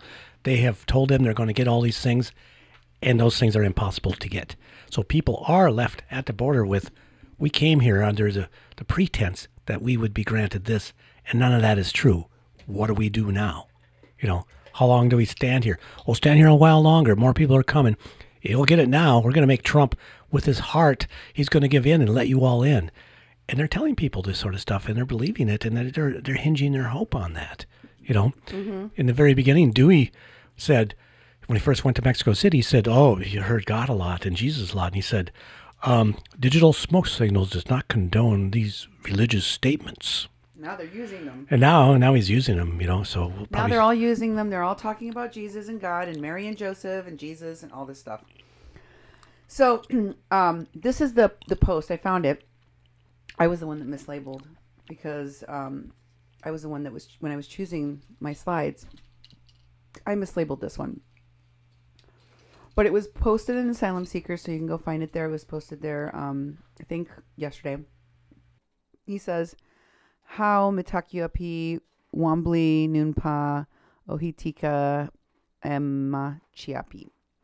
And he says, I come to everyone as a common man. We are not part of anyone's net or organization, but you are associated with people that are part of networks and organizations. And that go all the way back to Standing Rock. You do. So don't lie. We are Lakota from South Dakota to help the eager and condor pick out the bad ones. What does that mean? pick out the bad ones. If you know the real story of the eagle and condor, everything is already laid out before us. I thought it had already been fulfilled. I thought the eagle and the condor met at Standing Rock. And you guys were using that even from longer before that.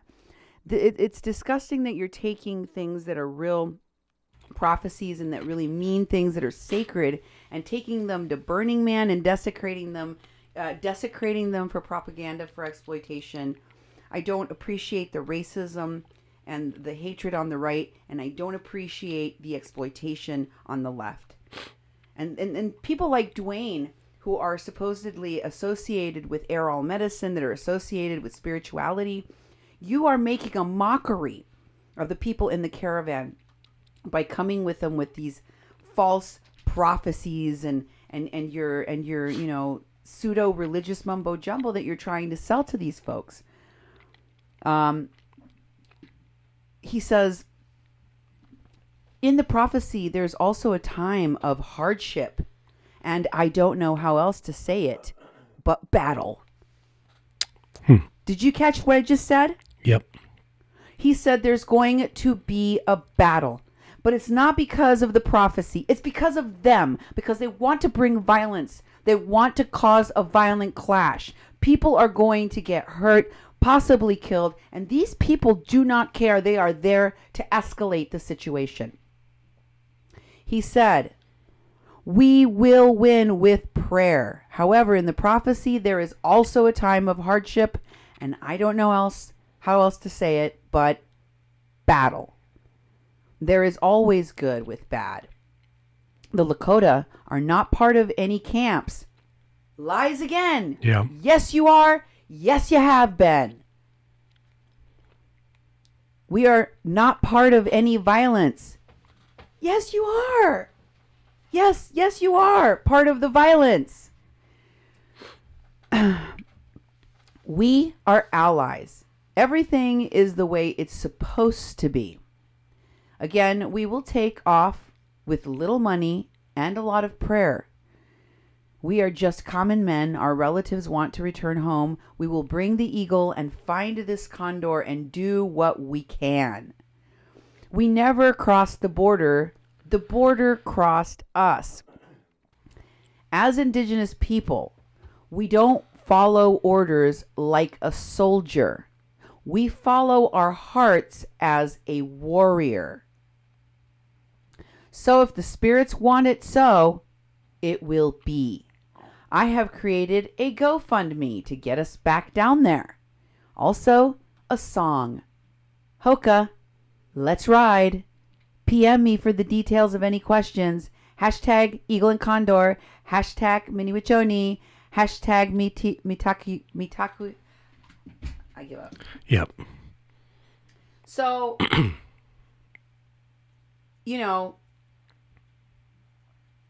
so if you didn't give to the other GoFraudMe of Susie's and you still got some money left in your pocket and you don't want to give it to any real humanitarian aid that would actually help the caravan and keep them out of harm's way, give it to this one. Send it to Dwayne because he wants your money too. Yep. And then, of course, we've got, it's the next one, Duke. Laying back. This is if it wasn't clear to you that by using, we didn't cross the border crossed us, he was making a reference to the border crossing, like it's in the name of my show, A Mexican Crossing Lines. Yeah.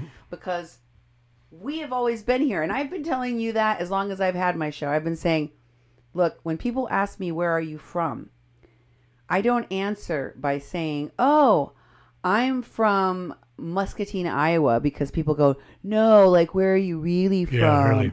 I'm like, well, I was born in Houston.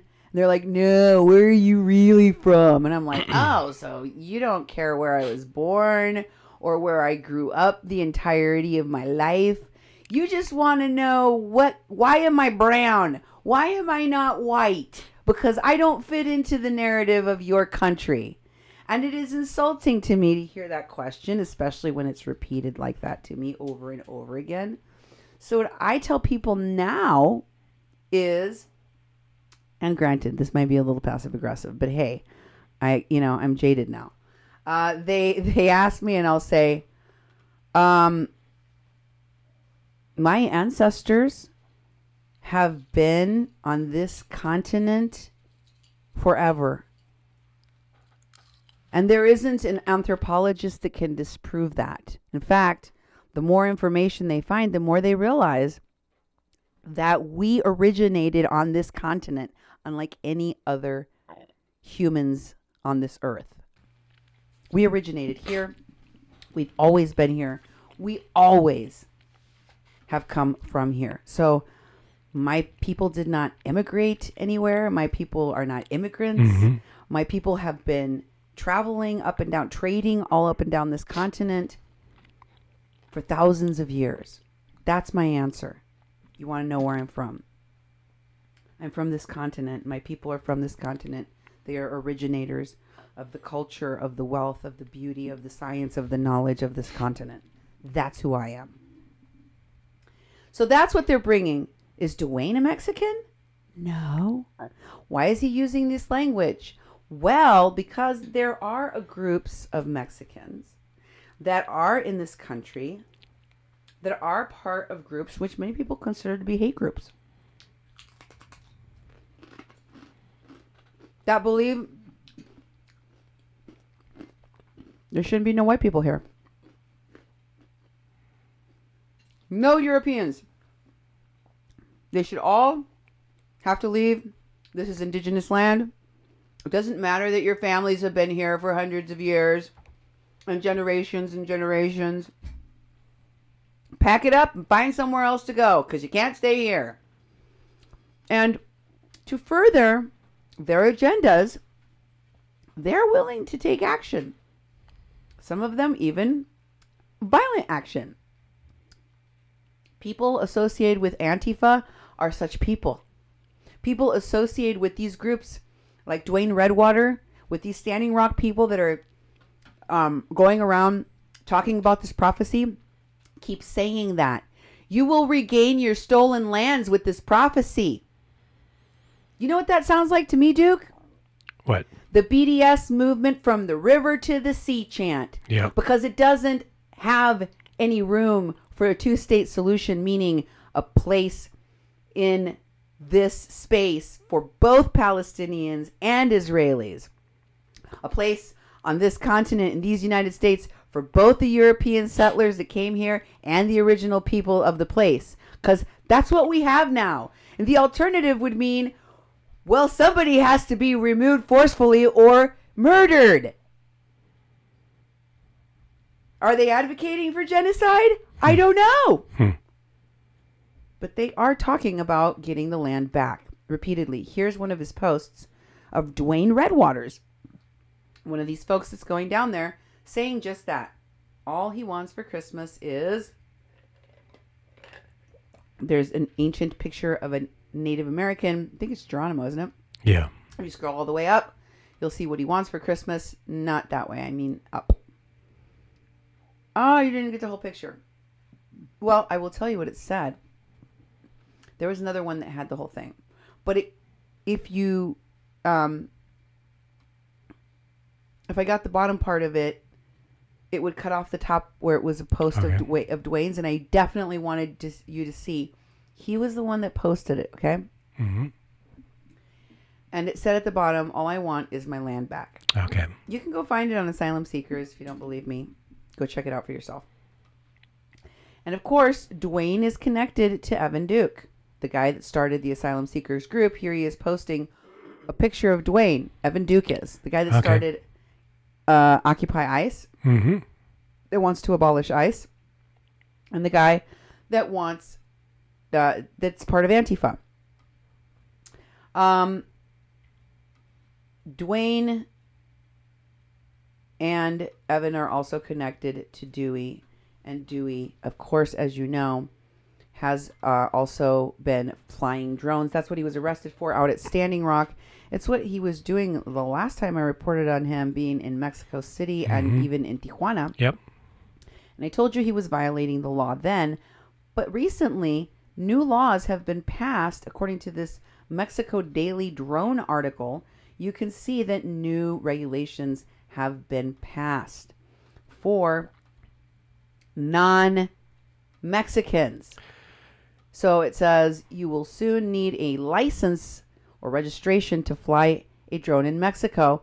Only Mexican citizens will be eligible to obtain drone licenses or registrations in Mexico. And this was posted as of September 26, 2018. The laws went into effect on December 1st. Mm-hmm. Does that matter to Dewey? No. Here's a picture from Digital Smoke Signals, his page, where he is in Mexico flying a drone. Yep. And this is recent, folks. It was just sent to me by one of our lovely viewers and listeners of this show. Yep.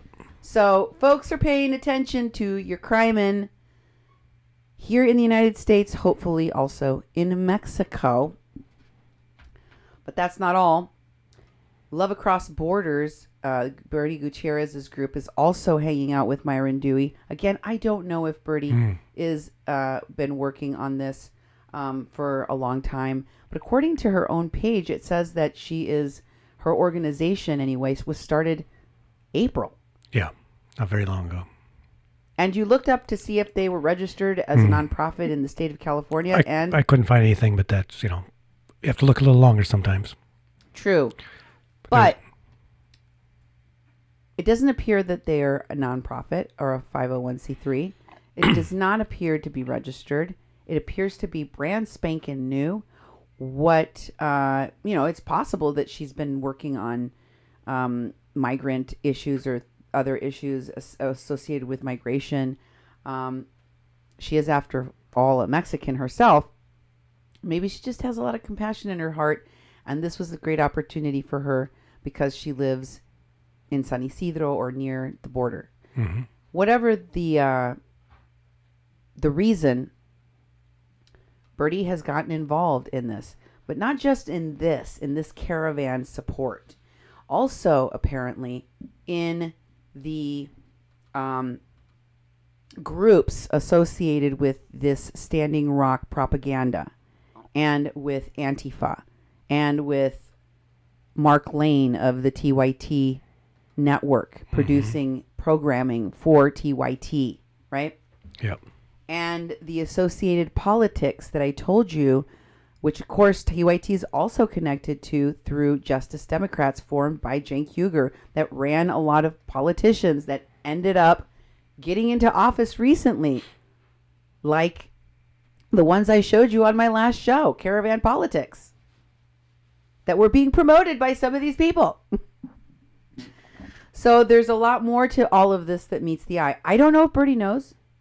I don't know if she's involved with all of these people that have these nefarious backgrounds on purpose or because she's been duped too. I'm sure that these people love to astroturf real organizations and topics and issues, and that a lot of these people are just incompetent or ignorant or naive, go along because they need the support, whatever.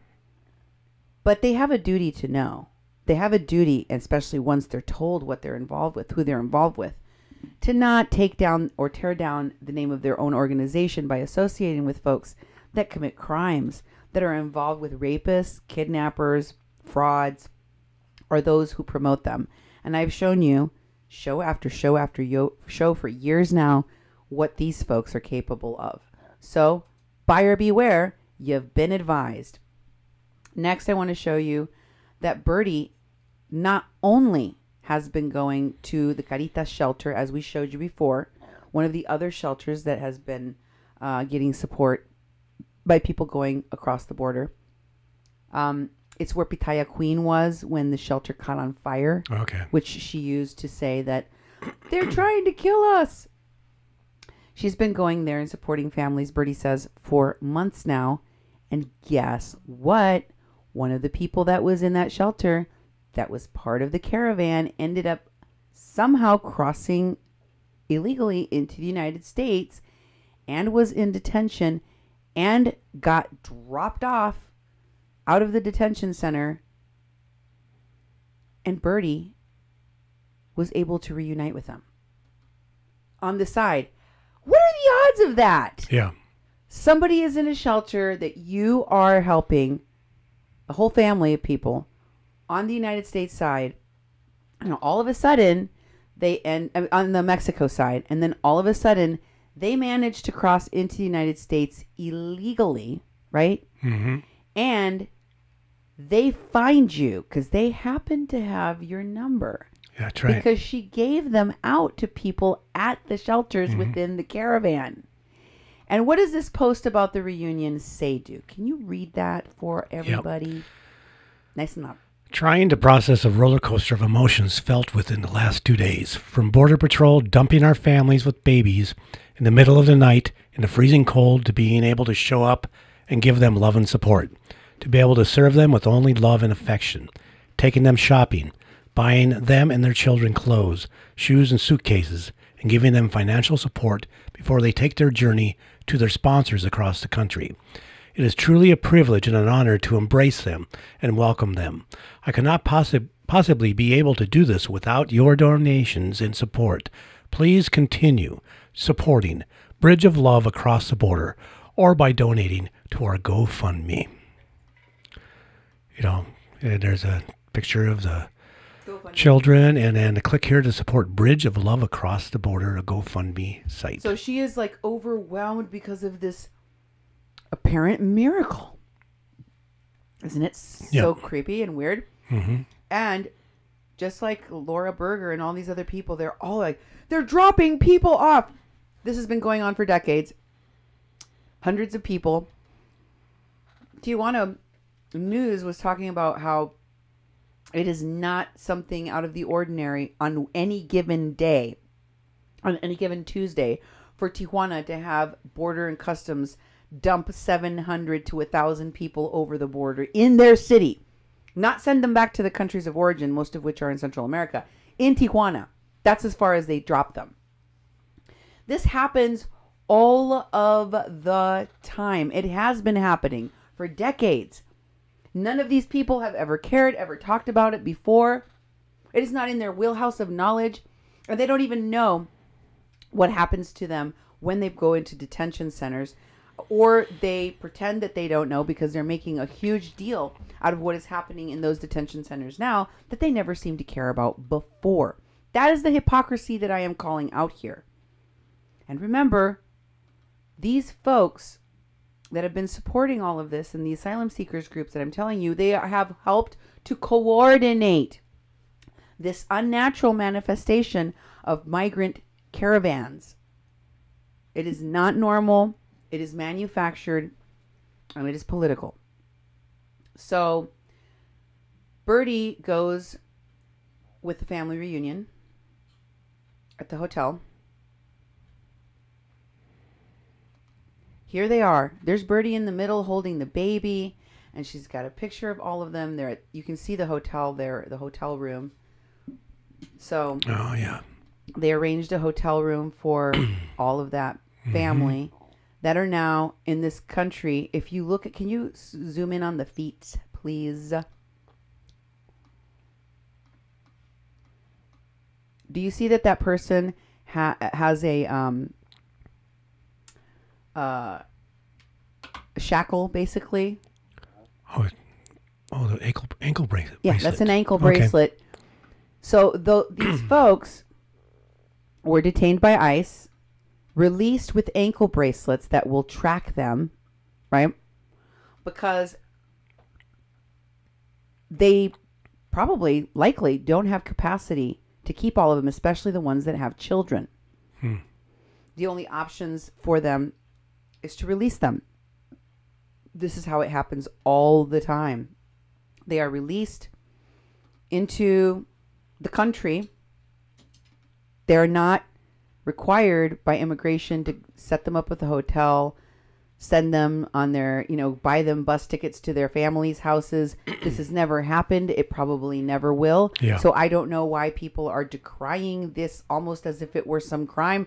They let them go out of the... What, did you want them to keep them? Yeah, really. You think it was better if they stayed in jail? No. Making money for those private industry companies and the rich stockholders of those companies, many of whom are probably Republican politicians. You wanted that instead? I mean, I don't understand why these folks are like, this is horrible what they're doing. They're just dumping. This is what has always been done. There is no other way of doing things. It has never been different. I don't understand. And of course, she called on Mark Lane of TYT, the producer for TYT. He's connected to this whole thing, to this family they found. There's Mark Lane. She tags Jean Wong. I don't know if she's related to Winnie Wong. Mohammed El Nakib. You see that? Yep. She said she said, ever since I started in this journey in April to send support to refugees from Central America 8 months ago, my heart has been longing to be able to cross that man-made border and spend time with the beautiful families coming to our borders because of issues I cannot afford. I have not had the privilege of crossing, but today, Border Patrol inhumane policies dumped our families in the middle of the night in the freezing cold at a McDonald's. She's been in Tijuana. What is she talking about? But until today, she couldn't cross. I don't know. Did she cross them over the border? I don't know. But today, Border Patrol inhumane policies dumped our families in the middle of the night in freezing cold at McDonald's. One of our members, Jeannie Wong, was notified that they were there in the freezing cold with their babies, and she immediately... So these folks have people they contact and go, we're here now. Remember, some of these people, many of them may have families here in the United States. Some of them don't. Listen to the words she is using. They are coordinating with people to take them to their destinations or help them find places to stay here. The other question is, are they crossing them illegally? Anyway, one of our members of what? Of Borders Again, or the asylum seekers, who knows? And she said that she immediately notified Mohammed M. El Nakib. More on him in a minute. Mark Lane, the TYT producer, and Maestra Gretel Rodriguez, so some teacher. And they went to pick them up and got them into hotel rooms. These families were members of the Caritas shelter, a shelter we've been supporting for 8 months. Today, I was able to see them and hold their baby and received hugs from their beautiful children. To say I am elated is an understatement. I'm over the moon happy to finally be able to see and hug the families we have been supporting. Thank you to everyone who got up in the middle of the night to go rescue them from the Border Patrol's heartless and inhumane policies. Getting them out of detention, letting them go at all with an ankle bracelet or not, is one of the most humane practices that Border Patrol and these detention centers have. Because the alternative is that they keep you there for months and months and months. And I told you that they were going to be expanding their whole ankle bracelet thing because they were going to be expanding their intake into these facilities. I said, everything seems to be pointing, and I've been telling you this for years, everything seems to be pointing for an uptick, for an expansion of the prison industrial complex and an expansion into the slave trade, i.e. prisoners and detained undocumented people. I wasn't sure how they were going to fill them, but apparently they're bringing caravans of people, tens of thousands at a time, to fill these places. And it's also going to boom into the expansion of e-carceration. E-carceration is those ankle bracelets, which these folks have to pay for. We actually help folks that are undocumented. You cannot imagine how they are bilking these families. Families that are in a constant panic. Because just like somebody on parole or on probation, you have to check in. You have to be available. If you lose your phone, you're going to get deported. They could send ICE out for you to pick you up and take you away for any type of infraction. If you miss that call for whatever reason, they don't care if your phone gets shut off because you don't have enough money to pay for it. They don't care if you were in the hospital. They don't care if you had an emergency. You need to answer that phone every single time they call it. And as you can imagine, the poorest and most vulnerable people with the barrier of language and other things don't really, and when if it sounds to you like they make it almost impossible for you not to fail, so that if you're lucky, the worst that happens to you is that you get a huge fine. And by the way, you have to pay for renting that ankle monitor, and you better be on time with your payments, because that's an infraction too. They're bilking these very, very poor people with money. Are the folks that organized and coordinated all of this going to pay for all of those incidentals? Or are they going to get it out of GoFundMe's from you? I don't know. I'm going to take a guess on the latter. Anyway, you're going to be hearing more about the cruel conditions imposed by immigration and border patrol and all of these things, which were already set in place and which have already been functioning like this for decades, increasingly worse and worse to the disadvantage of people in these detention facilities and their family. I haven't even talked about the phones inside those detention facilities, the food, the commissary. Not on these shows anyway, but I have on many others on my page, kpppfm.com. If you want to go and search on immigration topics, I got articles. I got years of programs in which I've documented all of this. None of these people obviously knew, cared, or informed the migrants of the real situations they were about to be facing. But let me tell you, it's going to suck for them.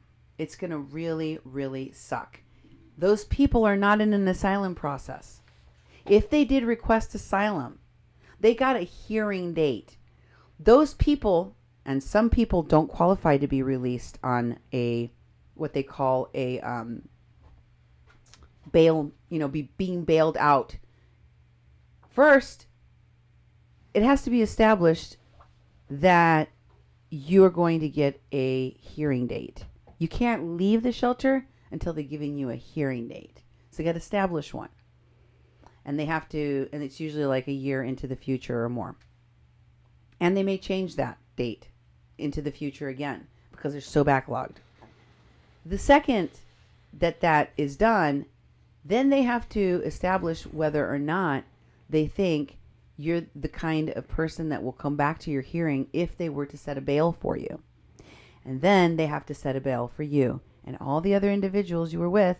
And if somebody can pay that bail, then you can leave the detention facility. You can't get picked up by your friends. They just dump all the people that get bailed out somewhere. And in many cases, they anybody that they have deemed that has got a hearing date and can be released on their own recognizance is also shipped out. So these folks, many times just because they just don't fit in facilities. So these folks are being dumped out, as INS has always done, at different times of day or night, in what I think is a very humane release, because just ask the people that had to stay in those freezing cages whether or not they preferred being on their own, free to move about and ask for help, or inside of a detention facility with their kids. Mm-hmm. And I bet you 100 times they will say outside. Yep. So, another person that was tagged in there, where are we at right now? Is Mohammed, right? Mohammed. Did you show the Mohammed family streets? It's right there. This is one of the people that posted in Asylum Seekers. And what does he say, Duke? He's right. Posting about... Let's see. Migrant family left on San Isidro Street. Border Patrol agents dropped them off near San Isidro Street. San Isidro. San Isidro.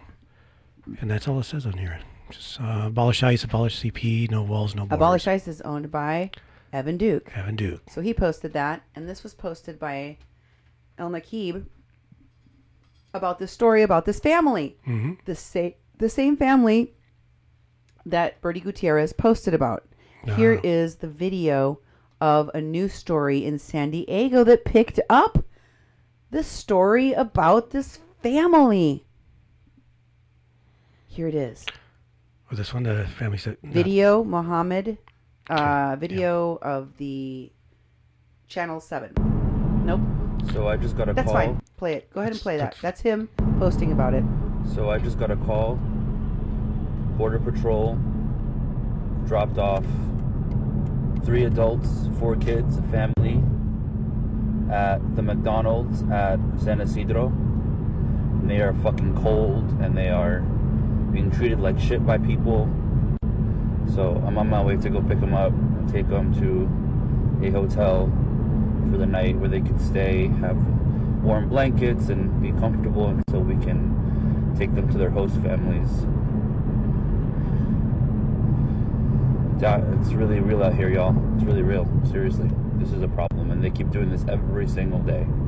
Just fucking throwing people out more and more in these streets. Throwing people out on the streets.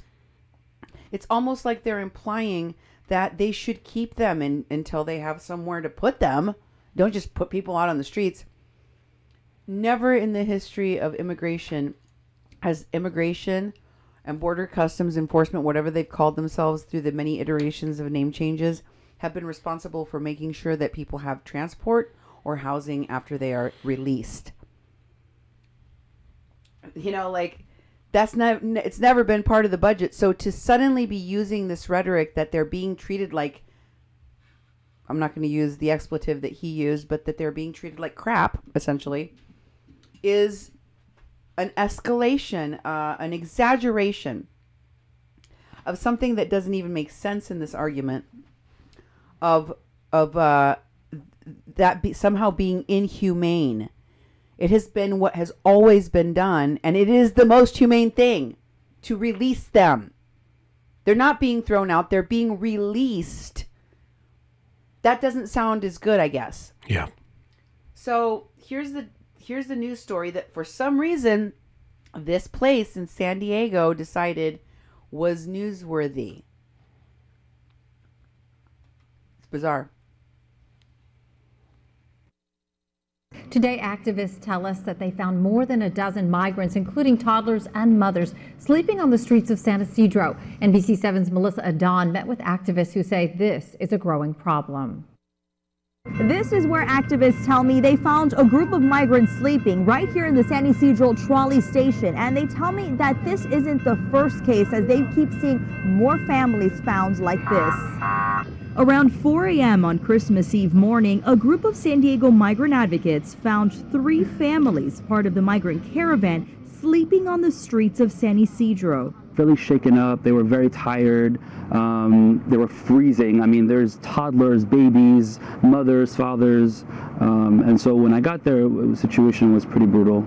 These families were taken in by the group and given food and blankets, as well as a place to spend the Christmas holiday. This has been happening on almost on a weekly basis. And what we see is these families are being processed by Border Patrol, and they are then taken and not given any sort of food or water. San Isidro locals tell me they are seeing more migrants appearing and sleeping on the sidewalks, some even with ankle monitors on. I think it's a bad situation for them. They're like, I mean, they're new to this place. They don't even know what to expect, what to do, who to ask help for.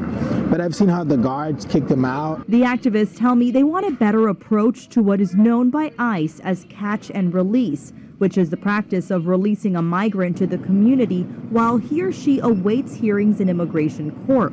The alternative is to hold the migrants in a detention center, but if they come with minors, they cannot stay there for more than 14 days. They're often very scared. There's a language barrier a lot of the time, and so there has to be a better approach to this. In San Isidro, Melissa Adon, NBC7. And we asked CBP about their process when releasing migrants, and they are awaiting a response. Yeah, that's right.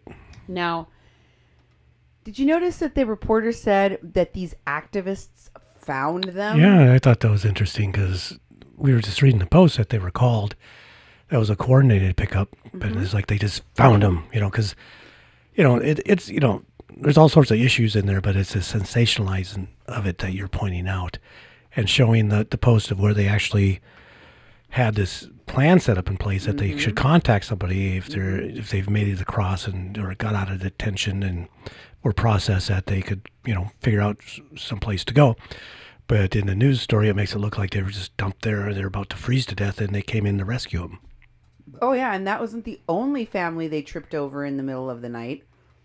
Remember, this family already had been given the number to call of this woman, Winnie, whatever her name is, Jeannie Wong or whatever. Yeah. And she had that number to call in the middle of the night.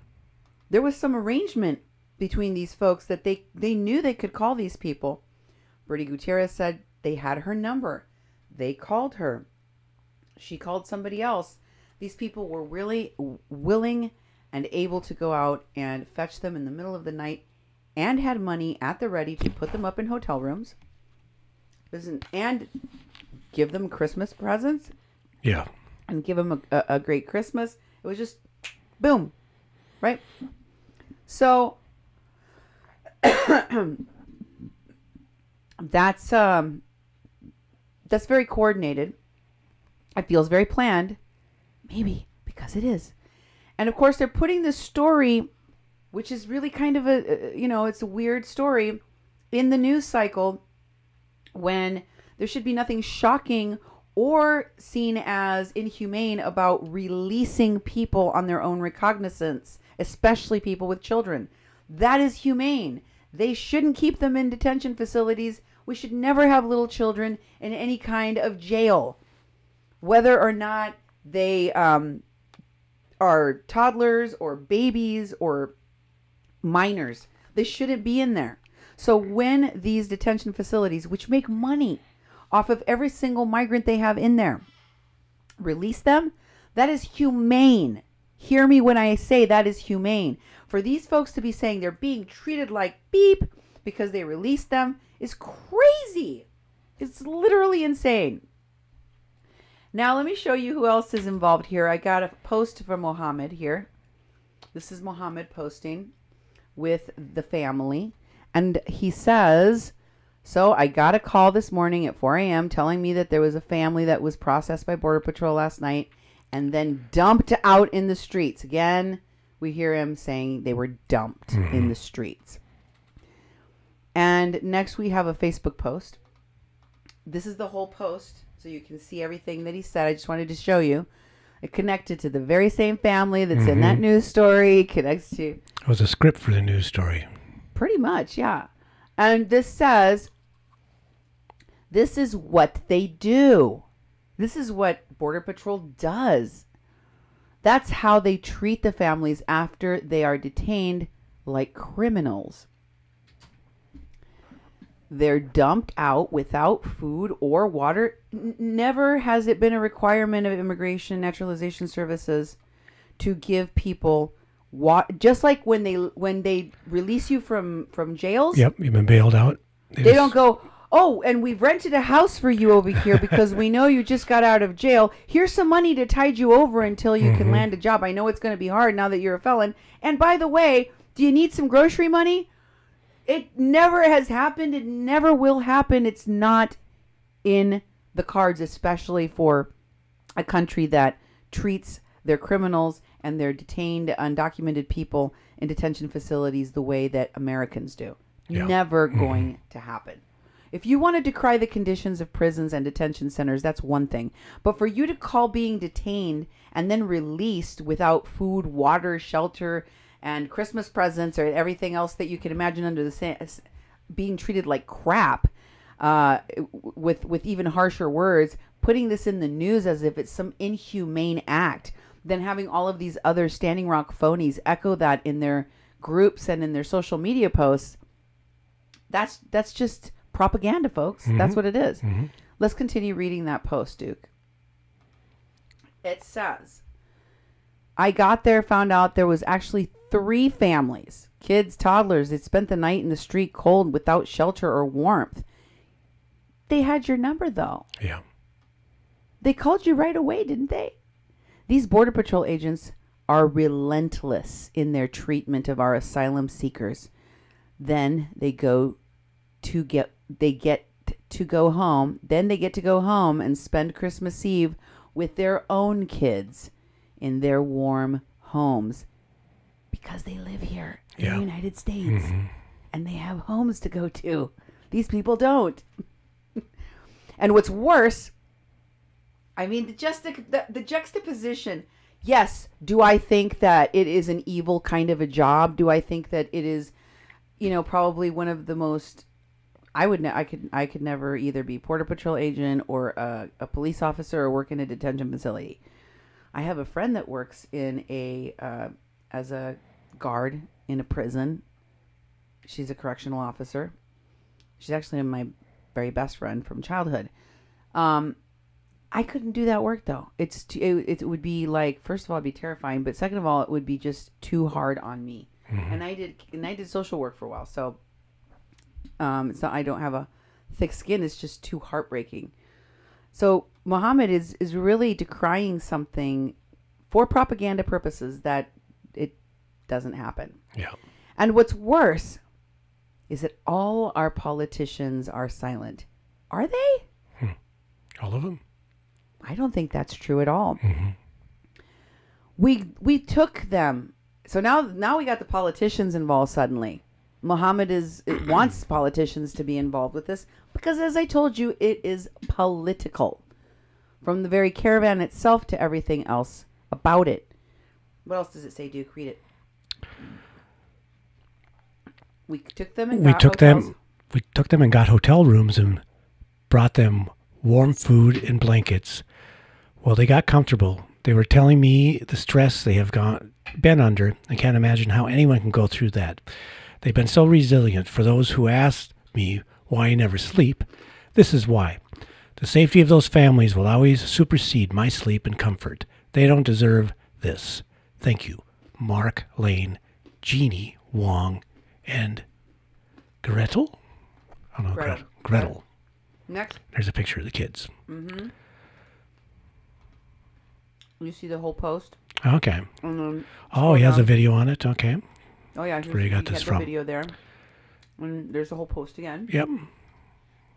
Then you have, under that post, he put the article to that NBC story there in the comments, as you can see. Okay. Which is what we watched. Yep.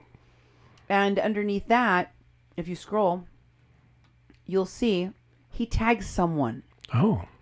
It's Linda Sarsour. Sarsour. Oh. For those of you who don't know who Linda Sarsour is, for those of you who don't know, haven't been following my shows going all the way back to Standing Rock. And by the way, when you tag someone, you usually got to be friends with them on Facebook to tag them. Right? Yep. Like I showed you, Doug McLean is friends with a bunch of people in Hollywood and a bunch of politicians that he's friends with on Facebook because they know each other like that. So this guy also knows people. And one of those people is Linda Sarsour. If you don't know, she is one of the co-founders of the Women's March, the group. And she was very heavily involved in the Poor People's Campaign. That's right.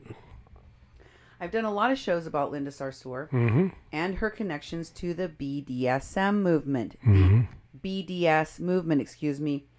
I call it BDSM because they picked those letters. Yep. They should have known it was going to happen. And I've told you about at the top of this show, and you can go watch it on the other shows in which I mentioned. I talked about the BDS movement, the connections between Linda Sarsour and anti-Semitic groups and terrorist organizations.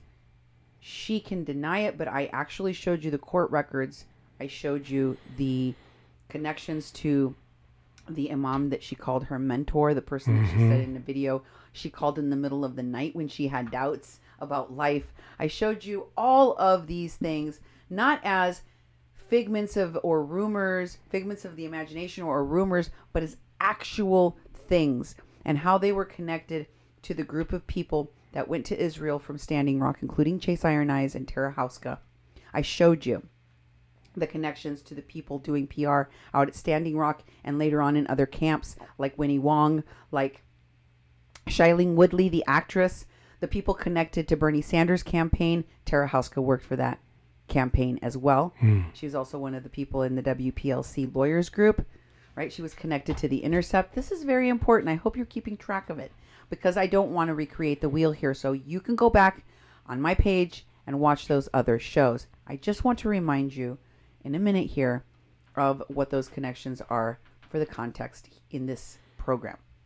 But first, I want to show you some other things that El Nakib has been posting about. He posted about the action that took place with the clergy getting arrested. So he's connected to those people too. Here you see him tagging Ismahan Abdullahi and Osama Kamal and 4 others in that border action to stand in faith, tall for justice and liberation. This is faith in action, watching our leaders get arrested. Read what he posts. If you look down, I want you to see it's the people at the border that we saw right at the playas and the beaches of the Texas with San Diego border. Yeah. Okay. You've seen this image. Yeah. He's tagging people that got arrested that day that are his friends that he knows. Okay. So we'll go up to the top and read what he said about this day in particular and who he tagged. So many faith leaders convened at the border to stand tall for justice and liberation. This is faith in action.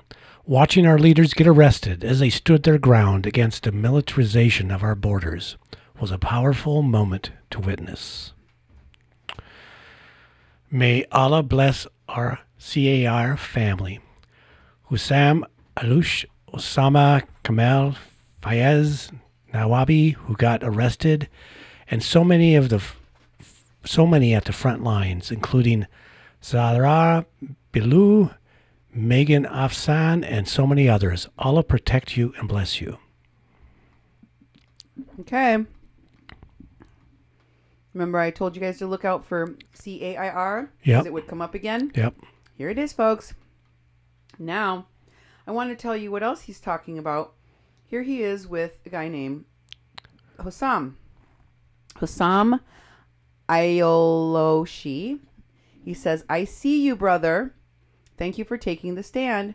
As you can see, that one guy there has CAIR care on his back at the Mexican border. Here's another one where he's talking about demilitarizing the border. The border did not have troops on it until Trump recently ordered troops to go down there. Nor was there concertina wire all over the place. Yeah. But there has been wall. There have been border patrol crawling all along that border, all the way inside. Illegal checkpoints all the way inside the United States. Well, the United States has made it legal for us to have border checkpoints inside the country which check citizens for their IDs, which should not be constitutional, but yet there they are. And yet, Mohammed thinks that just by wishfully thinking that we should demilitarize our border and get rid of the border altogether, that it'll happen. I like the idea of imagineering these kinds of situations. I don't think they'll happen in my lifetime, but I'm a realist. I'm pragmatic, so I try to deal with the realities of today so that I can help the people that are going through these situations today. With honesty, with, you know, practicality. Here is the post about the women and the children that try to cross, the border crossing that was attempted. That was met with force from the United States. The clash that was publicized by all these folks. He publicized it too, and he says, this is what people's tax dollars are doing. Killing innocent women and children. What? There were deaths. Once again, you see one of the people that was echoing the chorus of there were deaths. Were there any deaths? No. Were there people injured? Yes. Were there any serious injuries? People in comas, people in ICU? No. Not even that. Not even serious injuries. Here is another post in which he gives an update And again, once again, mentions that there was a dead girl. But this time he gives an update similar to the ones I showed you where people began retracting their statements, but never saying, you know what, that was a complete and total fabrication. We didn't have any concrete information about a serious injury or a death, but we ran with it anyway because we wanted to sensationalize the whole thing. So we told you there was a dead girl, even though there wasn't. Now we're going to walk it back by saying Movimiento Cosecha hasn't been able to confirm the information reported about the death of a young woman. Yeah. Now she's a woman. There was a child before. Women and children. They're just making it up as they go along. But the thing is, he is willing to rehash unconfirmed rumors and outright lies. And that's very dangerous. Yep. So next I wanted to show you that he is a supporter of Sarsour and Tamika. He's tagged both of them there, both of the different leaders, the founders, the two co-founders, and he thanks them and tells them that they are his sisters. There's an article that says to the founder of the Women's March, Julianne Hoffenberg, and it was posted in the Medium. There's been a hubbub I told you about on my show where it appeared that both Tamika and her, Linda Sarsour, were called out for their anti-Semitism, their connections to BDS movement, and they were attempting to oust them, did oust them as the chairs. I'm not really sure how it went down, but there was an article, and it was in a pretty big publication. I can't remember if I showed it to my audience, but I talked about it. And so she has been having some, being out in front kind of big things right now, problems because of that negative publicity. And she's been fighting it. El Nakib here is showing his support for her and Mallory, Tamika Mallory, right? And then right after that, he talks about standing with another woman that I showed you was part of that Justice Democrats, Ilan Omar, that was elected to Congress here in Minnesota. Oh. She supports BDS movement. She's one of the first congresswomen to openly say that she supports it. And here is a article, which is an opinion, someone's unmitigated opinion, not fact, not rules of law, saying that BDS is not anti-Semitic, and neither is Ilan Omar. Well, she openly supports BDS movement, so you can draw your conclusions about whether she is anti-Semitic or not. What you cannot do is claim BDS movement, many of their top leaders, organizers, and people that are associated with that group are definitely and have been repeatedly proven to be associated with hate groups and anti-Semitic publications, anti-Semitic rhetoric, anti-Semitic and genocidal toward Jews ideologies, such as from the river to the ocean. From the river to the sea? Yeah. Yes. Yep. So I showed all of that to you. I'll share the links to my past shows here so you can go watch those for yourself. Linda Sarsour, you've heard all of this rhetoric on the right saying, the Women's March people are connected to Soros money, and I don't know if that's true. I do know Linda Sarsour is connected to hate groups and Tamika Mallory, as well as to those hate groups were deemed it so by the Southern Poverty Law Center, not by me. And their BDSM movement is anti-Semitic, and the things that she's connected to, specifically her own two brothers went to jail for funneling money from their furniture store in Michigan to Hamas, the terrorist organization. They went to jail in Israel for that. Linda Sarsour's brothers. But her husband isn't far behind in supporting that kind of rhetoric and ideology, and there are many other things I showed you in my shows about her connections to terrorists and terrorist people that have been accused of, for instance, in the case of one of the imams that she says is her mentor, Wahaj, he was an unindicted co-conspirator in the World Trade Center bombing of 93? Yeah, I think so. 83? I can't remember, but go and watch the shows that I did on this. Nemo, drop it in the comments here. One of them was called Desert Storm, and it was all about that imam's whole story in the desert with his grandson that died that they thought was Jesus, and they buried him, and they were like, they were high on something out there in that desert. Crazy stuff, folks. You can't make this stuff up. Yeah. It's hard to invent this craziness, but go find out for yourself. But what I want to tell you about what this implies for Linda Sarsour and what she's getting involved with, let me show you. She's also supportive of those clergy, lest you think that these are all separate and unrelated. There she is posting about the faith leaders on the border, saying, proud of my Muslim American family and the faith allies, for standing up for asylum seekers and what is right. And then next, you have her talking about Jesus. Jesus, may peace be upon him, was a woolly-haired, copper-skinned Palestinian Jewish refugee welcomed in Egypt. He was an activist and an organizer. He challenged power and the status quo. He was unafraid. His comments, what does it say? His commitment was to the poor and most marginalized of society.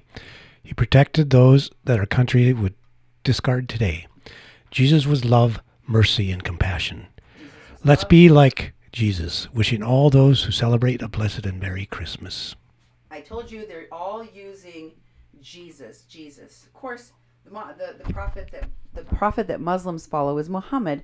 So why is everyone that are from all these different religions suddenly talking in this language of religion and following and supporting these interfaith things that really don't have anything to do with the religion of the majority of people in that caravan? Here she is on Facebook. This is her profile, Linda Sarsour. And you'll notice that it says she's a racial justice and civil rights activist and every Islamophobe's worst nightmare. Also, she tends to call anyone that questions her background or talks about her as an Islamophobe. And here is a picture of her with Winnie Wong, that organizer I told you about, connected to the Veterans Stand for Standing Rock, to Wesley Clark, and to the PR for Bernie Sanders' campaign and other politicians and people in Hollywood, that worked with Seven McDonald, that worked with the fake Miwok Indian that was hired by Standing Rock, Desiree Kane. And standing next to Winnie Wong is Alyssa Milano, the actress. Yep. So look for yourself. She knows people. She knows peoples. And then you have Sarsour here talking about those threats. Or she takes them as threats. Somebody sent her a book that they said was written by her about herself, that had all of her family history and pictures of her family. And it said it was selling on Amazon, and said that it was self-published and that she herself was the author. It was written in the first person, a confessional of how I was so-called connected to terror groups, etc. My mom was so scared and worried that I sent over my colleagues' cousins to report it to the police. Turns out the guy was selling it on Amazon. It was available. I was able to have them remove it immediately. My lawyers sent him a cease and desist letter as well. So she talks about this as if this had been a terroristic type style threat perpetrated against her. But I think that she probably thinks that, and calls anyone that mentions her connections and or her family's connections and or her partners in the founding of this women's organization's connections to hate groups or to anti-Semitism troubling. But it is not just I who have found these connections, but people from the Jewish community, also people from the Muslim community, also people from the Palestinian community. A lot of them have a problem with Linda Sarsour and what she is doing and her extremism and her views. I also wanted to show you that she feels she is persecuted. Here she talks about the fact that she constantly has to think about all of the heroes of the campaigns of yesteryear in the history. She even mentions Martin Luther King in her. Really? She talks about how history repeats itself. She's always under a microscope, plucked apart, blah, blah, blah, blah, blah, blah, blah. And she says, I didn't choose this life. This life chose me. All of the things you do are your choices, Lydia. I'm sorry to tell you, they are. Don't blame them on something or someone else. But I am just touching the tip of the iceberg as far as Linda Sarsour is concerned. So if you don't know and you want to know, you should go back and watch my show. The show's about her and Winnie Wong, Glitterati, and Desert Storm on kpppfm.com. That's all I have for you today, but I am going to give you a teaser for my next show, because I found the most hypocritical, lying POS on television over the holiday break here, in the form of General Wesley Clark on a panel of people calling out Trump, of all folks, for his decision to pull out of Syria, calling him basically, he was saying that he didn't say colluding with Turkey, but the people in the panel were making those kinds of implications that he'd just gotten on the phone with Turkey and he was talking to the dictator there, Erdogan, and all of a sudden he's pulling out all the troops in Syria and doesn't seem to have any rhyme or reason to it.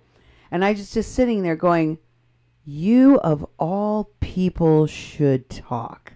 This is the same General Clark who I exposed on my show has direct ties to somebody that was in the WikiLeaks documents of Barat's box, the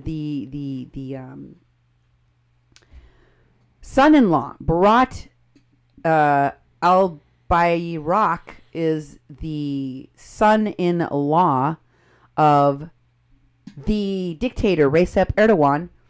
He is he's also a Turkish businessman and politician. He's the former CEO of Calic Holding, a former MP, a former Minister of Energy and Natural Resources, and the current Minister of Finance and Treasury in the government of Turkey. But most importantly, as I said, he is the president of Turkey's son-in-law. He would be like the equivalent of Jared Kushner, okay? And this General Wesley Clark, who I'm going to show you on the show of David Pakman's show, here he is talking about how people are criticizing Trump for the actions, for his connections to taking advice and or colluding to make decisions on behalf of the United States, for our armed forces to be withdrawn to help Russia, to help Saudi Arabia, to help Turkey. And he himself was hanging out with someone connected to Recep Erdogan, the son-in-law of Recep Erdogan, in the emails that went directly into his son-in-law's mailbox that were leaked on WikiLeaks. General Wesley Clark was connected to the people that run an organization, a publication, that is a pro-dictator Erdogan publication called the Turkish Forum. And the communications director and publishers of that publication that are listed in WikiLeaks associated with Barat Box are none other than Kaya Alep Buyakataman and his daughter, the later on in Standing Rock who became the person running the veteran stand for Standing Rock, Sadef Buyakataman. People, I told you, were at Wesley Clark Jr.'s house, along with General Wesley Clark himself, hanging out I'm going to give you a taste of the David Pakman show comments and a little more about the connections of all of this to the Saudi Arabian prince. Hit it. Decision that Donald Trump made to pull troops out of Syria. General Wesley Clark is now claiming that our allies are wondering whether Donald Trump may have been blackmailed into pulling troops out of Syria because the decision is so confusing, so erratic, and runs so counter to what we were told that the Defense Department and Pentagon plan to do. Now, before I get into the analysis, every time I talk about this, I need to say the following, because otherwise, well, I'm still going to get emails about it, but I'll get even more emails if I don't do it. Let me be super clear. Even if you were originally against getting involved in Syria in the first place, you can still recognize that once there are good and bad reasons to get out. And if you do decide to get out, you want to be sure that there is a strategic reason to do so that's not going to make problems even worse or give truly horrible people license to be even more horrible. And one of the things that we learned over the holiday long weekend is that Donald Trump's bizarre decision, which again went directly against what we were told weeks prior that the United States would be doing, which is staying in Syria for a while, Trump's decision came after he spoke on the phone with Turkish President Erdogan, who told him, "Don't worry about the Kurds. It's all going to be fine. I give you my word." So on the heels of that, in comes General Wesley Clark and asks the sort of increasingly important question, why did Trump do this, and was there some kind of blackmail? Let's take a look at the clip. Well, I'm very concerned because there doesn't seem to be any strategic rationale for the decision. And if there's no strategic rationale for the decision, then you have to ask, why was the decision made? I can tell you that people around the world are asking this. And some of our friends and allies in the Middle East are asking, well, did Erdogan blackmail the president? Was there a payoff or something? What is it? Why would a guy make a decision like this? Because all the recommendations were against it. And it looked like that all the facts are against it, too. We're not quite finished with ISIS. We're not taking a lot of casualties over there. The Kurds have been reliable allies. So why do this right now? This is not about imperialism versus anti-imperialism, although that's a perfectly good debate to have. This is not about whether or not the United States should be the world's policeman, which I think it should not. That's a reasonable debate. This is not about pacifism versus war hawking. We are in Syria. Bashar al-Assad and Putin are aligned. Erdogan wants to destroy the Kurds. The Kurds are one of the few groups that the U.S. has recently supported where we haven't had a total backfire yet, at least. So the question is, why is Trump doing this? And maybe more importantly, why is he doing it now after showing his tough guy cards previously on Syria? And blackmail and payoffs involving Turkey are one possibility. There are all sorts of other possibilities involving Russia. There's also a slightly more indirect connection to Saudi Arabia related to Jamal Khashoggi. And I want to explain that one to you because it's, number one, not totally obvious, and number two, fortunately, getting more and more traction. Because you might hear me say Jamal Khashoggi, Syria. What does pulling troops from Syria have to do with Turkey and Saudi Arabia and Jamal Khashoggi? And okay, so I had an interesting conversation about this with you, and I just wanted to mention this very quickly. First of all, when this killing of Jamal Khashoggi happened, there was one question that was burning in my mind, which nobody was able to answer. And that was, why isn't the Turkish government playing that audio clip? Yeah. You could play just even a little piece of it, but if you played that audio clip, not only would the outrage of people all over the world go through the roof, it would be uncontrovertible evidence that Mohammed bin Salman ordered that murder. It would have given clear evidence of other people whose voices would obviously be identifiable from the recording that were involved, etc., etc., etc. And they said they had it, and they said that people from Trump's administration heard it. And I was like, why isn't the Turkish dictator playing it? And he did this whole speech. Remember, we watched him give this whole speech to the media. And I listened very detainedly to the whole speech because the whole speech consisted of him saying, I got some real good dirt. Boy, are you going to be shocked when we, who are thoroughly investigating this, come up with all of this magnificent dirt because we got the goods. This happened right here, and we have tracked down every clue, and we're going to release it all, and all of you are going to know the truth, and we will have justice. He was talking a lot about what was going to happen, and then none of it happened. And I kept going, why? And then I thought, of course, I remembered the connections between Erdogan, between these folks from Standing Rock, between General Wesley Clark, who is now on television going, our allies are wondering how come we pulled out of Syria without no plan. Because Turkey and Trump are friends. The dictator countries are all the friends of Trump. Oh, yeah. And he had dealings, maybe through you, General Wesley Clark, perhaps. They had dealings. They had people, intermediaries going back and forth, connecting to these groups, making promises, doing things in this country on their behalf that is in favor of them, like the Turks involved with TYT and like the Turks involved with the Veterans Stand for Standing Rock. And that submarine I told you about. Go back and watch the show if you don't know what I'm talking about. Yeah.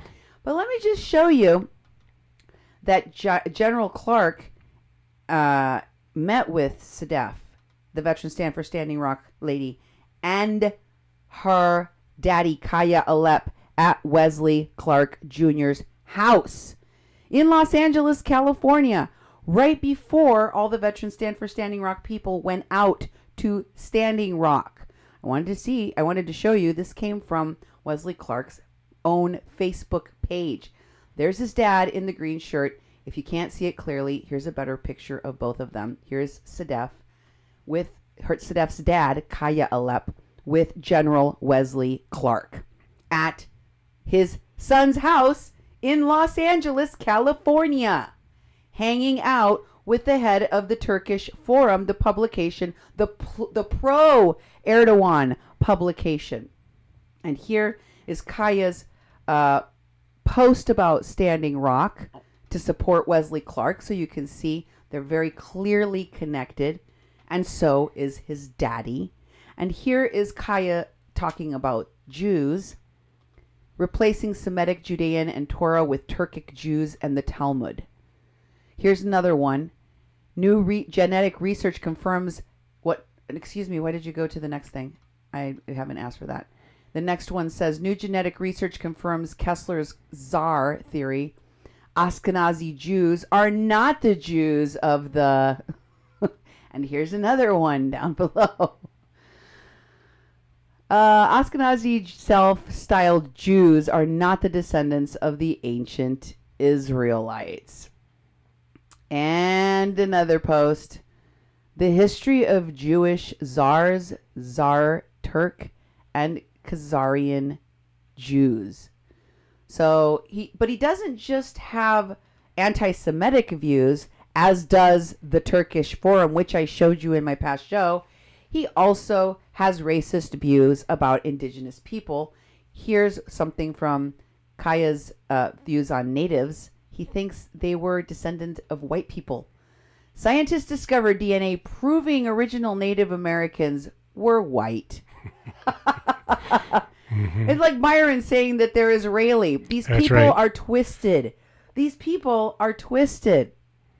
Here's from Dad's profile, Kaya's Facebook profile. You can see right there he's CEO and president of Turkish Forum, the World Turkish Alliance. You see that? Yep. And it is a pro-Erdogan publication, and he does appear in those WikiLeaks. Let me show you his post in the Turkish Forum about Standing Rock. They published a story in this publication. This is translated into Spanish from Turkish by the magic of Google Translate. It says, we are inspired, friendly, and we have been involved in the 7 American laboratories. Turk asked the Red relevant, and we are one of the Americans supporting them. Northern Dakota Statement and Standing Rock Red Release Bank. Obviously, it doesn't do a very good job of translating, but you can see they did do a story about Standing Rock. If you can scroll down further, I wanted to show, you can see there, this is the good part right here. It says, veterans stand for Standing Rock. One of the largest and most important parts of this post have to do with General Clark and his son and their support from the Nexus Group. Because remember, that billionairess is one of the people that was meeting with General Clark and her son. And finally, I wanted to just run through some of these WikiLeaks screen captures so you can see for yourself. They're in there, both Sedef and her daddy.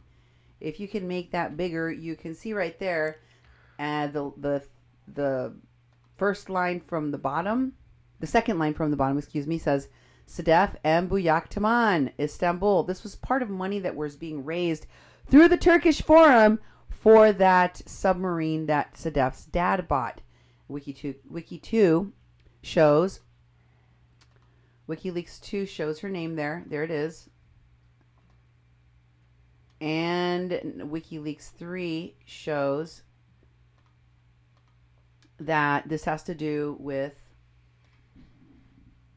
the Razorback submarine that I talked to you about, which is in Little Rock, Arkansas at the Inland Maritime Museum. It happens to be at a museum, a maritime museum in the city where General Wesley Clark lives. Yeah. Exactly. Isn't that a coinkydink? Definitely. And you can see that this was money raised in many ways thanks to the efforts of the members of the Turkish Forum to start to help to establish some relations between the United States and Turkey. This was like a friendship thing between the two countries, and it's being perpetrated by people that are pro-dictator Erdogan. Yep. I want to show you number 4, is it?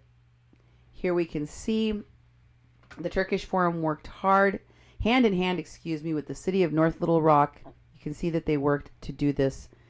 Turkish relations were managed by the Turkish Forum with appropriate overlap when necessary. You see that? This is all about that. The Turkish Forum, established by Dr. Kaya Alep Buyaktaman, is an internet-based, U.S. tax-exempt 501c3 organization with roots deep into the Turkish communities in every continent and every company, focused on further enhancing the Turkish lobby through education, collective campaigns, and the distribution of information. And the communication is Sedef Buyaktaman. Of course, Wesley Clark claims he didn't know the Turkish Forum was anti-Semitic and racist. And she didn't say anything racist to him, so he trusted her completely to run the Veterans Stand for Standing Rock. But that's not all. I want to show you how they've been planning this all along. Even though Wes Clark told me they kicked him out, he had his sad sob story. Poor him. It turns out the truth is, and don't forget, Sedef Buyaktaman is also connected to Cenk Uygur of TYT. Don't forget that they know each other. Do you have that one? Oh, I missed this one, didn't I? Sorry. Yeah. This is what happens if you search Kaya Alep Buyaktaman. It has more than 35. Can you move to the left? Results. You see it says there's 35 results just for his name. And where are they from? From Baratsbach, as it says right there. This is not the only ones. But this is enough for you to see they're connected to people that show up in WikiLeaks. And Sedef and Wes have been working together ever since. Here they are posting about refugee children in June. In June, people! This migrant caravan crisis was not even a twinkling of an eye in somebody's mind. But check out who is tagged. Some guy, Trek Thunder Kelly. I showed you who Trek was before, remember? He says, guys, there needs to be an organized, inclusive, constructive, publicity-focused movement on site near these immigrant children, like Standing Rock. Like Standing Rock, he says.